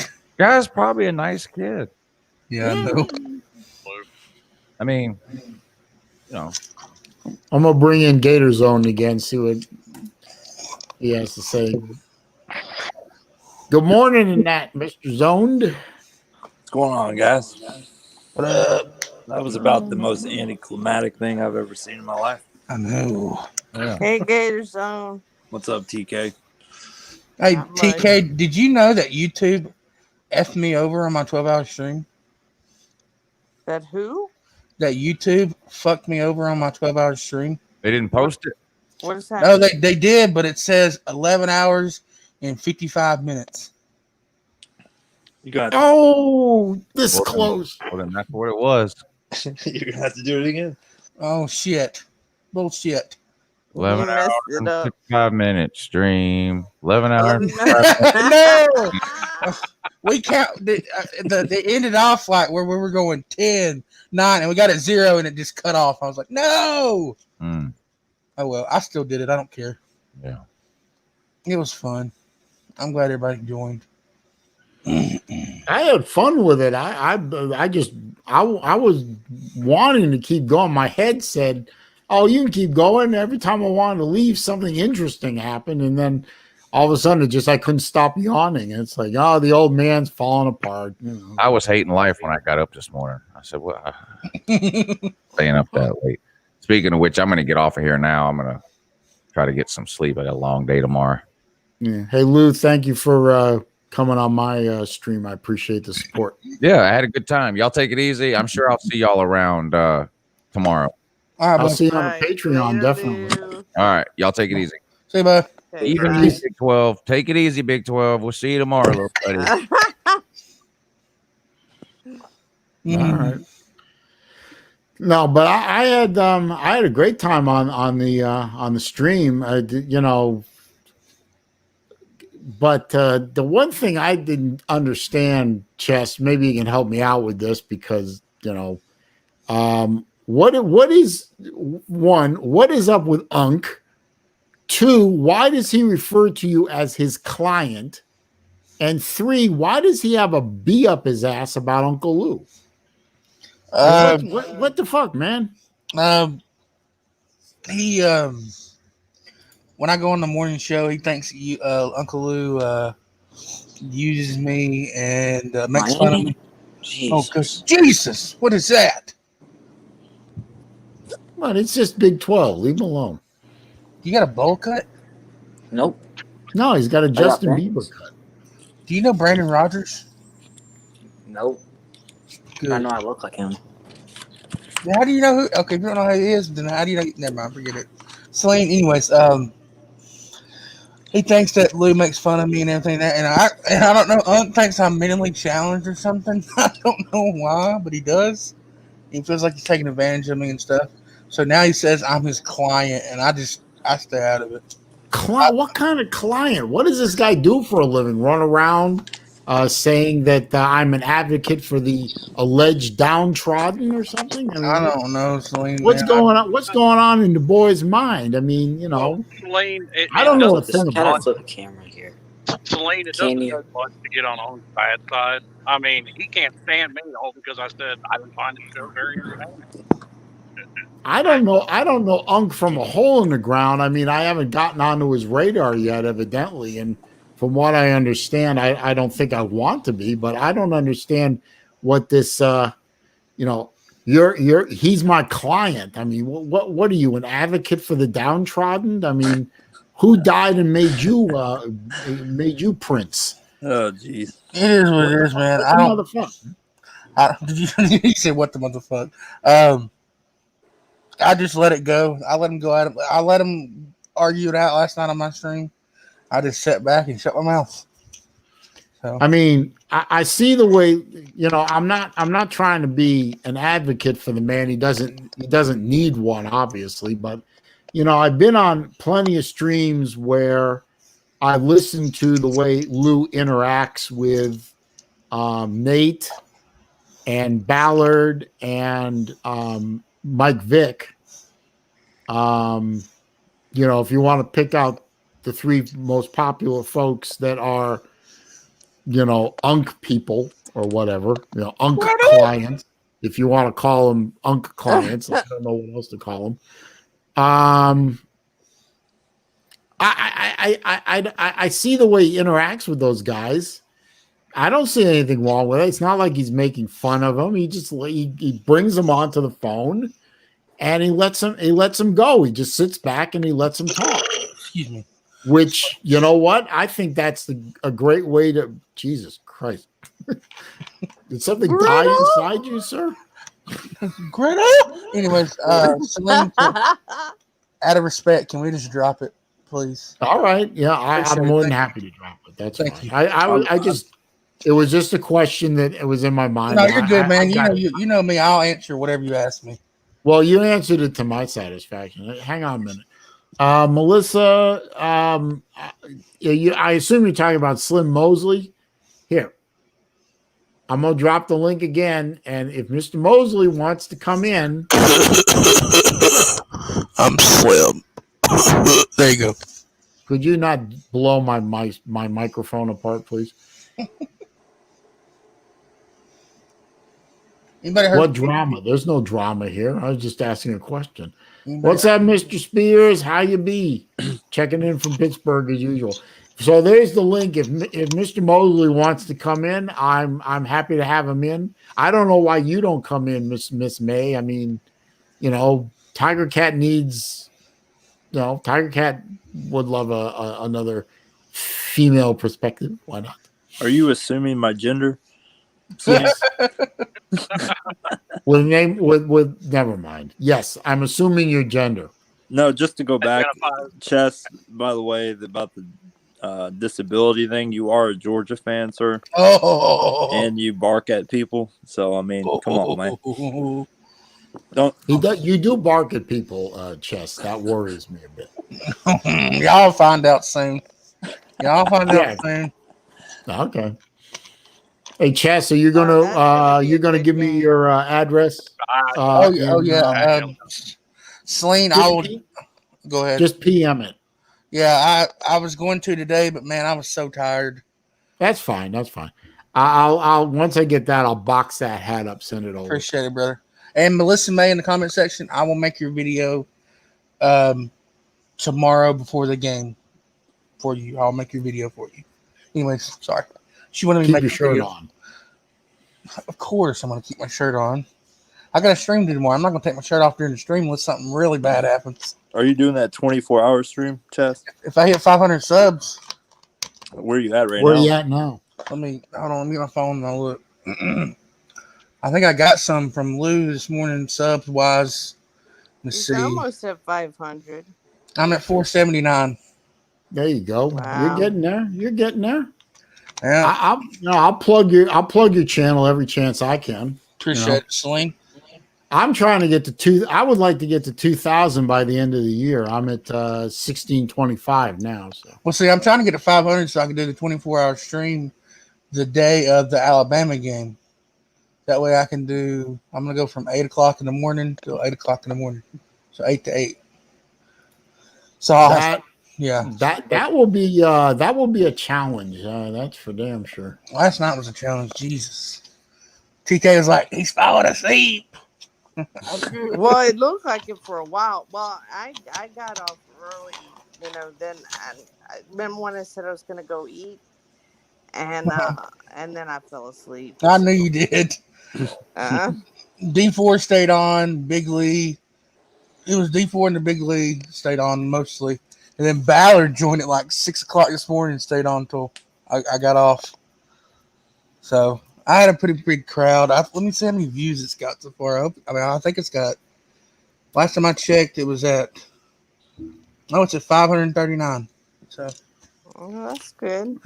Saleen, TK, Christy said, "Sorry, go ahead." would you guys join Chess Hall's 24-hour stream when Florida plays LSU? Oh, wait. It's the same day as the Alabama-Georgia game. Well, but is it at the same time?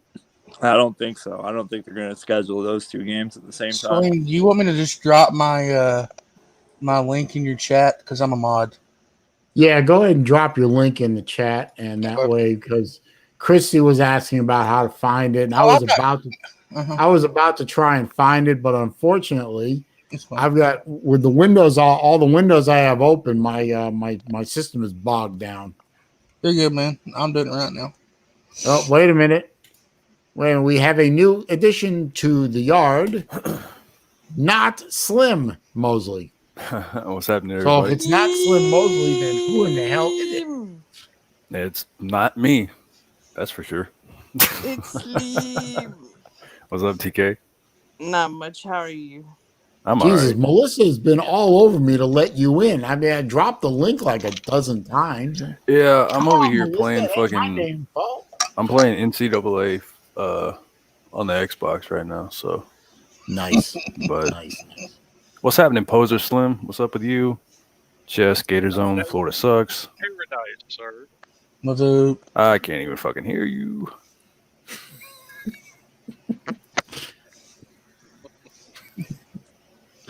I keep forgetting that Slim Mosley is a Georgia fan. Poor guy. Oh man. Please. So Mr. Not Mosley, let me ask you a question.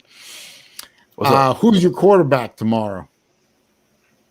Who do you think's going? Who do you think's going to trot out for the first play? Probably JT Daniels. You think? I really want to see Carson Beck though. I don't know. Isn't Carson Beck like a freshman or something? Yeah, but at this point, I don't care about experience. I mean, I really don't. If the kid's good, let him play. I mean, what the hell? Well, okay. Let me ask you about. This might be a premature question, but let me put on my Ballard hat for just a second. Let me ask you a future question. Okay. Okay, you got next year. Your quarterback room is going to be pretty stacked. Yes. Who do you think is going to hit transfer portal first? Because all four of those guys are not going to hang around. Yeah. Sadly, I think it's going to be Carson Beck, and as opposed I hate to say it, but I can. What's that? Well, I mean, as opposed to Vandergriff, and if you had a choice, would you pick which one would you pick to stay between the two 5-stars? Would you pick Vandergriff or would you pick Beck? Well, right now Vandegrift's he's just a commit, so I mean he's not even on the roster right now, So he could be commit. Yeah, that'd be cool. But if I had to pick between the two, go ahead. No, I'm sorry, Slim. Go ahead. I mean, if I had to, I really don't know. I mean, I just really like to see Carson Beck play because the kid's got a crazy arm, and supposedly he's very athletic. Not that he's a fucking, he's gonna be running all over the place, but But you think we might see Beck during this year? I hope so. I don't know if we're going to. I have no idea what we're going to do. What worries me is that the same thing that happened with Justin Fields is going to happen to Beck. Is that we're going to overlook the shit out of him, and then he's going to go somewhere else and be a star quarterback. Is Beck kind of a Justin Fields type of quarterback? No, he's supposed to be closer. He's supposed to be more of a pocket passer, but I mean, the kids, he's like, well, we don't know. I mean, we don't have anything to go off of other than his high school highlights. But I mean, supposedly he's mobile, or I don't know. Supposedly he's athletic, quote unquote. I don't know what the fuck that means, but his arm is fucking crazy. There's no doubt about that to me. I mean, and that's the thing. People were up on Dwan Mathis the whole year. But if you go look at his G-Day game from 2019, he underthrew half his passes. I mean, his arm was shit. So I never had much faith in him. But yeah. The Big 12, I can't let more than 6 people in at the same time. So if you want to come back in, I'll get you in. But right now, you're 7, so I got 6, so I can't. I'll go ahead and drop out. My dog is growling. I think he needs to go to the bathroom. So I'm going to take him out right now. So I can. All right. Well, come back. If you come back, I'll bring you back in. Okay. See y'all in a minute. Of course, I've been on for almost 3 hours. So. No, I don't want to hear it, Saleen. I don't want to hear it. Yeah, well, you're half my age, son. Yeah. Chess, I work 12-hour shifts, but I usually end up working more than 12-hour shifts because I end up staying late charting. So, yes, ma'am. That's a long.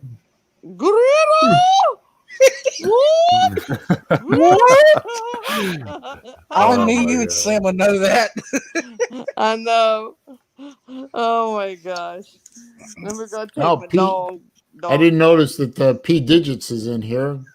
Didn't see you come in, sir. Welcome. What is this? Melissa, what is this with NCAA Finkel as football. Einhorn? I mean, I never understood that. Saleen, I'm gonna drop out of here, man. Enjoy the game at noon. Yeah, I'll be watching. All right, thank you, sir. Appreciate you coming in. Later. Florida sucks. Shut up. All right, I can bring Big 12 in now. No. All right, there you go, 12. Thank you. If you want, All right. What's happening, youngin? All right. So Youngin? Florida man is not going to win it. Is never going to win the East. There's only. I'll tell you what. Georgia, you can only trash talk Georgia with one thing, and it's that their quarterback. What is he? 5'10". That's the only thing y'all have against him until JT Daniels comes back. This is a Texas fan talking, by the way. You're a Texas fan? And your stadium caught on fire. We're about to get the south end zone redone. It's almost done, actually. It's really nice compared to your dumpster fire. Wait, are you a Texas fan? Yes, sir. Are y'all back to being mediocre? I think so. We're undefeated. Okay. Please don't ask who else Texas they played. ain't back. Texas is wet. Don't be like who had they played. Don't be one of these people. But you know what? I will say this truthfully, though. I would rather see Texas do well this year and displace Oklahoma as the Big 12 champ, just because I'm tired of seeing Oklahoma show up and do nothing. Spencer Now, maybe Texas will show up and do nothing, but maybe Texas will show up and do something. At least it's a different team coming out of the Big 12. We revamped our coaching staff this offseason. Well, Sam Ehlinger. Machine. Sam Ehlinger's in his 18th year at Texas, feels like. 4th. Feels like 8th. But it does feel like Ehlinger has been there for a long time. I got to admit. I feel like Kellen Mond's been at A&M forever. It's so funny. I always hear people say that about quarterbacks, and I guess I just don't pay attention because I never notice that shit. Because it talks about the most. As far as the little incident at Florida Field, oh well. Come on, man. That's all you got against Florida right now is a trash can caught on fire on the upper deck. Yeah, all right. Well, the only problem with sticking Texas in there over Oklahoma is the fact that Y'all are Gary better off Patterson putting in the Big 12. What did you say? I said, isn't Gary Patterson the only defense in the Big 12? He gave up. I don't think there's such thing as defense in the Big 12. That's got to be the loneliest coach at any Big 12 staff as defensive coordinator. I mean, what do they do? Sit in the office and twiddle their thumbs all day? I mean, they're obviously not out on the field coaching. It's not the same as being an offensive coordinator at Georgia. He ain't wrong. No, he ain't wrong. That's for sure. I'm being a special teams coach at Alabama. Thought about that. If Georgia, if Georgia works out their quarterback situation, they're going to be dangerous. But damn, it doesn't look like they're going to work it out this week. DeJuan Mathis was terrible. It's very frustrating. It's very frustrating. Well, so you think Mathis is going to see the field tomorrow, or you think he's going to ride the pine? Bennett's a walk-on, so I don't know if he's I hope Beck gets in there before fucking Dwan or Stetson does. I mean, well, I'll tell you this right here, and you could book this and write it down if you want. When we play Alabama, if we're getting our shit pushed in, you'll see Beck for sure because Kirby will put in the damn every quarterback we got. Kirby's not smart at the quarterback position, so I don't know what you're thinking. Kirby's dumb. He didn't start Justin Fields with the trash can Jake Fromm. This is true. Okay. That is true. I'll give you that. I wish I could clown Kirby on that one point. It would be really the only point that I could clown him on. But then again, we didn't know what we had with Trask. We kept playing Franks for some god awful reason. So yeah, Dan. It's obvious that kind of mistake can happen on any team, whether it's Georgia, Florida, whatever. It can happen to anybody. Because Dan Mullen's supposed to be the quarterback whisperer. Still need to win a division title though down there in Gainesville. Yeah, well, it's going to happen. I mean, if there's one thing I keep telling my friends in Athens, it's nothing lasts forever. I mean, we owned Georgia in the 90s and the 2000s, and look where we are now. Well, that's my thing. That's why it's national titles. That's why it's so frustrating. Watch this shit happen because of how fucking talented we are, and we're still not getting anything done. We know it's not going to last forever. We're trying to strike while the iron's hot. Well, you know what? I mean, we're not getting shit. You beat us 3 years in a row, so you got that. Well, that's not much to show for. But when was the last time I played True Rogan out of the SEC? True Rogan out of the SEC, non-conference. Florida. 12. I've heard that troll for so long now. Again, it's like it's like the troll I hear about Mullen and the division title or lack thereof. It goes back to the Peanuts cartoon where the teacher is talking to Charlie Brown. Wah wah wah wah wah. It means nothing to me. It's a worthless troll because of the way the SEC schedule rides out, the fact that our biggest non-con rival also happens to be an in-state rival. I mean, that goes 5-7th Billy Taggart. Florida State has been our biggest in-state rival, and Miami too when we played them. And they're both terrible. Those are two of our biggest non-conference rivals, and they happen to be both in the state of Florida. This is Miami every year. Don't play Miami every year. We don't play Miami every year because we have to play 8 conference games, 9 conference games. Just scheduling out of state. 8. We're going to for the first time in forever. Okay, every SEC, miracle since Moses every SEC team plays 3 cupcakes. FCS, Division I AA, whatever you call them. We always play 3 cupcakes and Florida State. as our non-con games.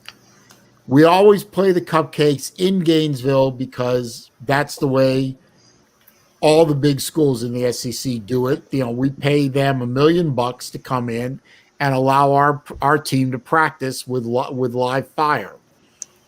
And our biggest non-con rival happens to be Florida State. Now, South Carolina, for example, their biggest non-con rival happens to be Clemson.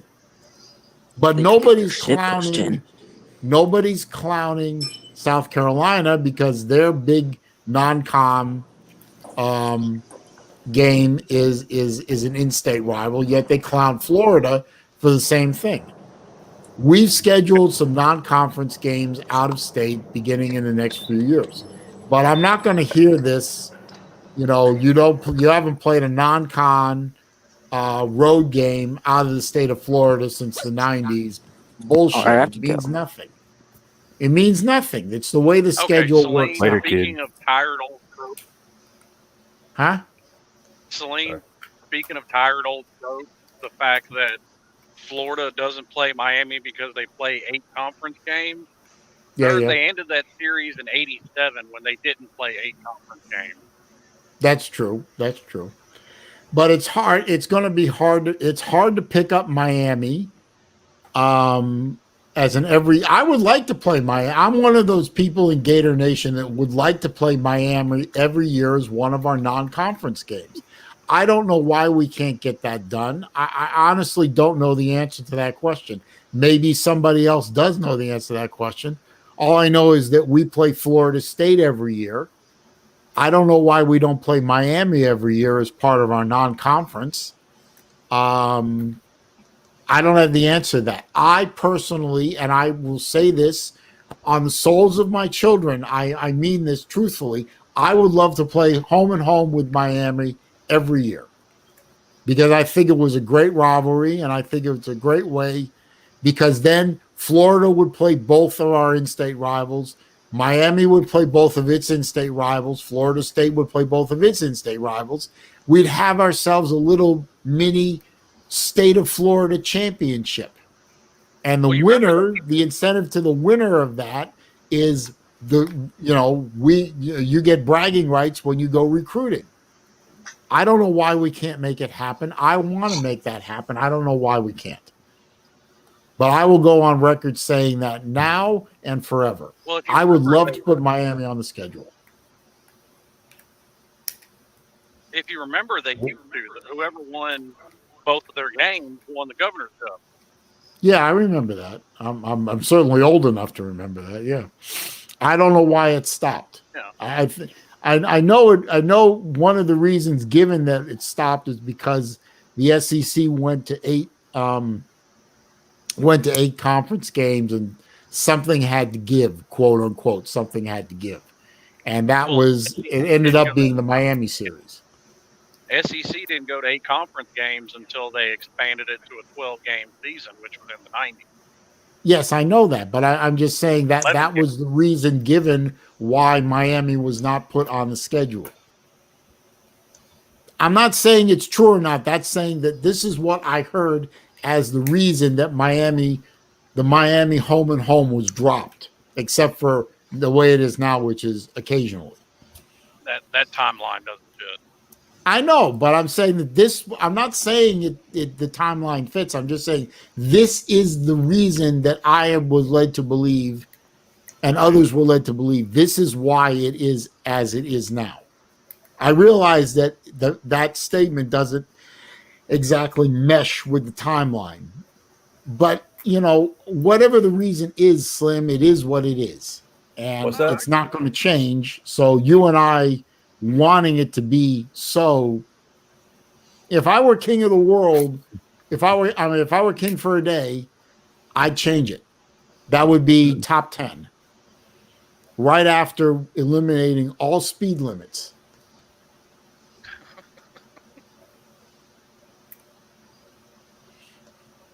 I want Autobahns in America. That's what I want. But that's amazing. You're gonna kill a lot of people. Shit. Survival of the fittest, sir. Oh, fuck that. I'm staying at Christy home. wants to know if we can see the moon. What's going on with the moon? It's full moon. Yesterday was full. I know this because I had to set all my moon phase watches. Yesterday was full moon. So it's probably very, very low in the horizon and very bright. Yep. This is a rare time. This is very rare. You usually don't see this very often, but this is a month where there are 2 full moons because the moon phase is every 29 days. Mm. So the next full moon is on Halloween. Ooh. Yeah, this Halloween is very interesting. It's a full moon on Halloween, and Halloween is on a Saturday.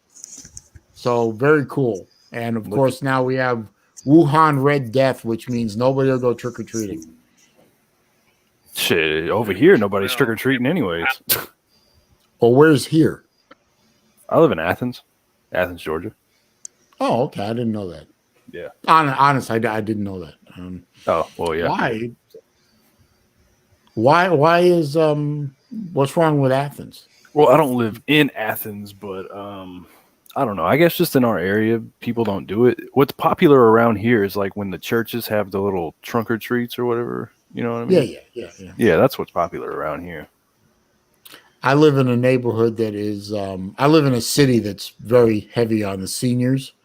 The neighborhood, the section of the neighborhood I live in is not. There are no families, so I live in a townhouse.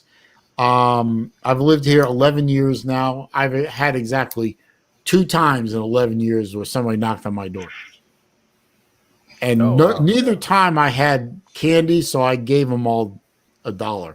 Gave them watches. No, I wasn't collecting watches at that point. Yeah.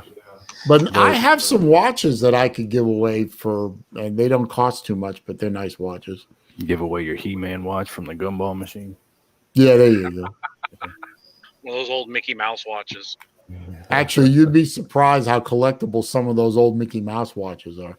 There's a Mickey Mouse 1977 Bulova Accutron, the last year of the true Accutron watch. 1977 Mickey Mouse 14 karat gold plate, not gold plate, but 14 karat gold case, Mickey Mouse Accutron. They only made about 500 or so of them. They're going for about $5,000 a piece. Wow. Well, I got you beat, sir. I've got a Korean War bring back U.S. Army issue BAR that's worth $25,000. Very nice. Very nice. Very nice. I didn't pay for it. I got lucky. I was money. born into the right family for that one. My grandfather gave me that. Oh, yeah. We got some Jeff Webster talk going up here. Back in 1852. Sorry. Oh, shut up. Well, Saleen collects watches. I collect guns, and my grandfather gave me everything he had. I collect donuts. You eat donuts, which is not necessarily a bad I thing. really don't eat donuts. You know what I miss? One of the things I miss about when I was living in the ATL? What? Krispy Kreme. Oh, y'all don't have Krispy Kreme down there? No. We have Damn. Dunkin'. Really? The hot sign. No Krispy Kreme down here. The hot sign was amazing. Everybody knows the hot sign. The hot sign. I remember several times when my then wife was pregnant with our first daughter. She'd wake me up at all kinds of hours and whatever, and she would just look at me and she would say, Krispy Kreme now. And I'd have to drive from Kennesaw down to Marietta, where the nearest Krispy Kreme was. And she said, you wait there until they light the hot donut sign or whatever it was. How long have I been on camera? What the fuck? I usually could time it out pretty well, so that I wouldn't wait there for very long, and just bring back a dozen and bring them home. And it was always at like 1 a.m. or something like that, which wasn't bad because there's no traffic at that time. So, And the fact that he's still breathing proves that he did it. you're damn right I did. That's funny. Okay, you do. Are you married, Slim? Do you have kids? Hell no. Yes. Yes. No, Yes. not You do not argue with a pregnant woman. Period. No. Stop. No. Don't do it. No. No. And No. actually, it was really bad because my wife had been on me about quitting smoking. So about the time she was 4 months pregnant, she really got on me about quitting smoking. That didn't turn out very well for either of us. Hey, Rob F., thanks for joining us here on what is now an over 3 hour stream. Jesus. Oh, mercy. As a matter of fact, because of that, I don't get to watch any football Saturday because my daughter turns 4 on Monday. So I was told Congratulations. Out. That's wonderful, though. TK, That's a good age. You know, the little girl age. That's wonderful. It's when they start hitting teenage that they figured out by then how to manipulate daddy. Why do you think I collect runs? I'm waiting on those teenage years. Okay, that's for the boys' part. I understand that too, but you know, at some point the daughters figure out how to twist dad around their little fingers and ask me how I know. And it gets worse if you're a divorced father and you know then you're trying to score points. Well, according to happen that she gets whatever she wants. I don't see it, but I've been told I'm wrong.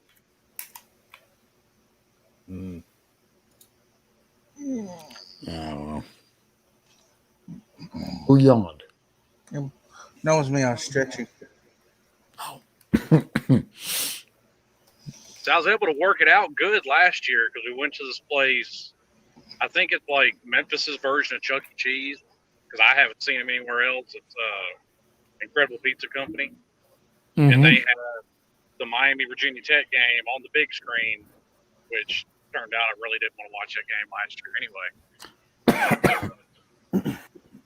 At the very least, I don't have to worry about them losing this year because Miami doesn't play this week. What was I gonna say? We lost our Chuck E. Cheese around here. It went Tango uniform. Yeah, big old scandal hit that particular store. Yeah, they were recycling pizzas. Well, that's so nasty. God, that makes me want to puke. That's so gross. That's well, I mean, that's gross. not the exact place you go to get in shape. I mean, man, Chuck E. Cheese was fun when I was a kid, but the big place now is Dave and Buster's.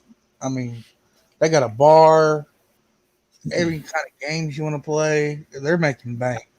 I used to love going to Dave and Buster's. I can't take a 4-year-old to Dave and Buster's, Chess. It doesn't work out. Oh, I know that. I mean, they'll get lost in that thing. You used to go to the Dave and Buster's near what was it, off of Delk Road in Marietta. Used to go there all the time when I lived up there. Yeah, if you go to Dave and Buster's, make sure you got plenty of money because that place is expensive. Yeah, and standing in line for that was horrendous. I went there for my 18th birthday, and I had I spent like $200 or $300 there. Honestly, it's crazy, but it's fun. Yeah, they got a bar and everything, but I don't drink, so more power to you. Where I lived why in not, man? Hell, there was absolutely nothing there, and the closest thing to us was Albany, Georgia, and there's absolutely nothing there. Oh, yeah. Oh, yeah. Yeah, we were talking about that with fucking Jesse J's, man. South Georgia is a wasteland. It really is. I lived down there for 3. I lived in Moultrie for 3 years. If I'd have stayed there, I'd have gone to Coffee County High School. Good football team. Ooh. Yeah. That's it.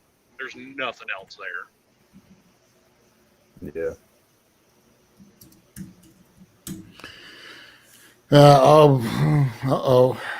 Libby is back. Oh God. Libby She sounds look like name. on the in the chat. Libby is my friend from Australia. She will appear on your chat as LC. Mm-hmm. She's Good day, Australian, That was so she's a little cracked. But Yeah. all right. Dang. Good day, mate. Oh, don't do that. Aussie, oi, oi, oi. Jump on the Bobby. Go get him. Go get him, Lib. Go get him. I warned him. Go get him. TK, you still there? Yeah. No, she went to walk her dog. Oh, okay. Oh, did she? Oh, shit. I didn't hear that. Hey, Libby, you start going after my Ford. I'm going to time you out, stick you in a corner. Oh. Put us ignorant Americans in our place. But you know what? The sad part is she wags on me about my car, and the entire auto industry in Australia recently shut down. You know, GM shut down Holden, Ford shut down all their plants over there. They don't make cars there anymore. They have to import everything now. So she's beating me up about my car. You can't even buy an Australian car anymore. Damn. What you got against cars? Jesus. He really don't like her. No, I love her to death. She keeps thinking that this little 3-cylinder hatchback of hers will beat my Mustang. No. Pardon. I mean, you can think of a famous car brand from a lot of countries, but Australia is not one of them. No, actually, it is. Australia had a car brand called Holden. It's owned by GM. It's basically GM Australia is Holden. If you remember over here, the Pontiac GTO, the one that they did, in the 2000s, and the G8, and a couple other cars, those were all Holdens that were converted from right-hand drive to left-hand drive and sold as Pontiacs. Hey, Saleen, I hate They to go. basically have Corvette motors in them. Yeah. So. I hate to go on you, but I got an obligation. I got to go to Carter's. That's fine. That's fine. But thank you. Yeah, I'll probably hit over there in a second. Thank you. Let me join. I'm gonna probably shut down and go to bed because I got to get up early tomorrow. And no, I got to get up early tomorrow. I got to work over at with my Got some father football to tomorrow. watch, man. Yeah, well, I want to get my work done with my father before the Florida game so I can watch football uninterrupted. Yep. Hey, Melissa, I live about 20 minutes from Jesse, I think. Been talking to him about going over there for a game. Rob, I don't really think very much about Russian cars. I don't think Russia has ever made a worthwhile car. If you have the opportunity to buy one, if you're that angry at your money and you hate money that much, I'll give you my PayPal account and you can just give me the money and I'll buy watches with it. Yeah. I'll do that. Yeah, they do make good guns, but they don't make good cars. Actually, most of the cars that the Russians made were either rebadged Fiat 124s that they stole the design from, or their 4-cylinder 2-stroke Trabants, which pollute more than 17 of the trucks that Slim Shady drives. All right. Well, I think I'm going to head out and go over to Carter's stream. It was good talking with you, Saleen. Mr. Mosley, once again, I appreciate you coming by and supporting the stream. And B, again, I always say it, I appreciate the artwork and graphic you did for my channel. And I use it on every day. I use it on every video I make now. And I get compliments all the time. And I say, hey, go check Slim Mosley. Go find his channel. He did it. I appreciate it, man. It's all love. Oh, I appreciate it. It made my channel look more professional. Yeah. All right. I'll see y'all later. TK, Poser Slim. Later. Later. As Mr. Mosley, he's good people. As is Mr. Keynes, the other Slim, or maybe Slim Mosley is the other Slim. I don't know who came first. All I know is two Slims, they're both cool stand-up dudes. Although they're both rooting for the wrong teams. I'm just giving you perspective, really. Yeah, I know. So where are you now? About 20 minutes from my house. Okay, so you are actually going to get home tonight, so that's good. Oh yeah, I'm done for the week. No more. Oh, okay. It's always good to sleep in your own bed versus, say, the sleeper. Yeah. If you have one. Now I have a question.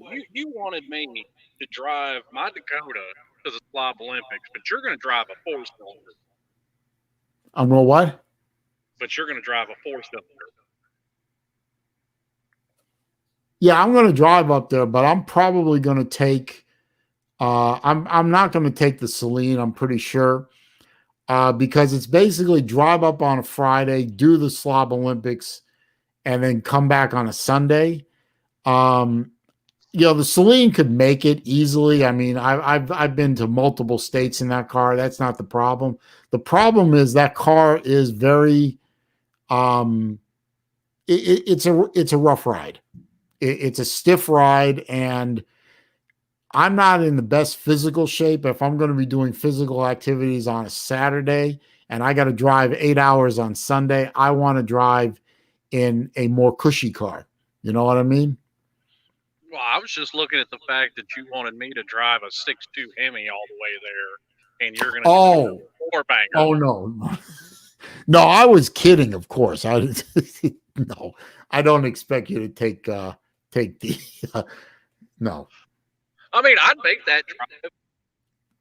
And I'm sure the car could do it, but no, if I was staying a little longer in the area, if I was, say, coming up on a Wednesday or a Thursday, I might bring the Saleen up there, but it's such a quick turnaround trip. And like I said, I know it's going to be hard on me physically.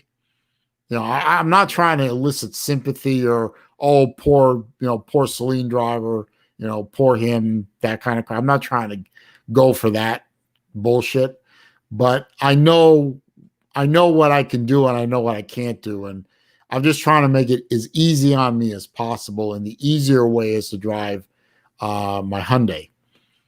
Yeah. And besides, parking that Saleen in downtown Atlanta, even if it's in a private garage, is probably, to me, kind of a not smart idea. But that's just me, But I would love to. I would love to see I would love to see that someday. I would love to see the a Dakota pickup with a 6.2 Hellcat motor in it. Hopefully one day I'll get it done. Matter of fact, around that time, it should. I'm hoping for it to be in the body shop. Get all because I mean the trucks, I've had it for 10 years, and it's a 2003. I mean, it's got dents and dings, and the roof's faded. I'm ready to get it repainted. Are you changing the engine out because you want to, or because the old motor expired, or is it a challenge to you? You're challenging yourself, or it really and truly just give myself a project to work on. So what did it have originally, like the 5.7? No, it had the 3.9 V6. Oh, okay. And that motor's actually still running at 345,000 miles. I hope you reinforce the chassis. Well, that's some more work that's going to be done. Because that thing will twist like a flag in the wind. Well, I mean, that truck had an option for a V8. Yeah. It had that, what was it? It was a 5.3 Magnum, I think. I think the options were the 5.2 Magnum, and some of them got the 5.9 Magnum. I think there was a 5.9, or was it 5.7? I know they got a Hemi for a while. I think it was the 5.7. God, I have to look that up, but I know they had the good size V8 in them. Yeah, well, that 03 was before they reintroduced the Hemi. Oh, okay. So maybe it was the 4.7. Might have been. That was a bad motor. I've been hearing bad things about the thing 8. Something with the camshafts was, yeah, something with the, oh no, not the camshaft, the followers. They would lose oil pressure or something, and they would just they bang into the pistons. The only problem I've had out of that truck, it's a factory lowered truck, because it was Dodge's answer to that little S10 Extreme that Chevy came out with. Yeah, I remember that truck. Yeah. So I mean, it goes through ball joints like nobody's business. Oh, I'm alive. Well, I'm glad. How's the dog? Well, the dog's fine. I kind of dozed off a little bit. I'm getting kind of sleepy. Oh, well, I'm about ready to wrap the stream up, TK, because I've been on 3.5 hours. Literally, it just turned 3.5. And I want to get some sleep because I got to get up early tomorrow, and I got to go over to my dad's house to do some work with him. And I want to get it all done before the Florida game at noon. And I want to get an early start. So, and it's 11:30. Wow. But this is the reason I love StreamYard so much, because I get to engage with folks not only in the chat, which I appreciate the hell out of everyone in the chat, all 4 of you at this moment, but I get people in the yard too, and it really makes my job as host a hell of a lot easier. So I appreciate you two. You've both been here for all 3.5 hours, so I appreciate you for coming in and supporting me and working with me on this. You use good people to me, and I appreciate it. Thanks, Saleen. Hey, I appreciate you. It's how I get through my drive, sitting there either listening or when I get the chance to come in and talk to y'all. Well, I appreciate your contribution, sir. It was, as usual, well received and good factual stuff. Real quick, I do my traditional wrap up for people who are watching this in the future. Before you leave, thumbs up. It does help the channel with searchability. So if before you leave, click that thumbs up button for me. Comments, questions, suggestions, all down below. I read them all. I respond to them all. If you post idiotic spam links or you troll me or otherwise get nasty, I'm going to block your comment so nobody sees it. And I'm going to block you so nobody sees you. So behave yourself in there. If you're new to the channel, click the subscribe button, please. I'm trying to get to 2,000 subs before the end of 2020. And click the bell icon so that when I post new videos, which I do about twice a week, or I go live, which I do every Wednesday at noon Eastern time, and when the mood strikes me, like tonight, you will be alerted to those facts and those events. So please click subscribe, click the bell icon. I appreciate everyone who stopped by. I appreciate the super chats that I got. I appreciate the Gator Zone clicking on the PayPal link. Appreciate that channel support. It will go for more equipment, so I appreciate that. Mr. Kane, Ms. Cat, thank you for being in the yard with me. I do appreciate it. Well, thank you, and it was a pleasure. Saleen, Slim Shady, y'all have a good night. Drive safe, Slim. Keep the shiny side up, the greasy side down, Mr. Keynes, please. The world is a better place with you than without you. I appreciate it. I'm almost home. Thank the Lord. All right. Get to sleep in your own bed tonight. That's nothing but a good thing. Oh, yeah. All right, guys. Thank you for being in the chat room with me, Ms. Christie, Miss May. Thank you for holding the fort down as mods, keeping everybody in line. Libby, P Digits, Steve Pearson, Rob F, all you guys that were in the chat room. I really appreciate you being there. I'm going to end the stream with a couple of clicks, and I will see you next time I see you. All righty. Go Tigers. Yes, sir. Go Gators, and good luck to all your teams as long as your teams don't conflict with mine. Have a good weekend, guys. All right. Bye. Bye-bye.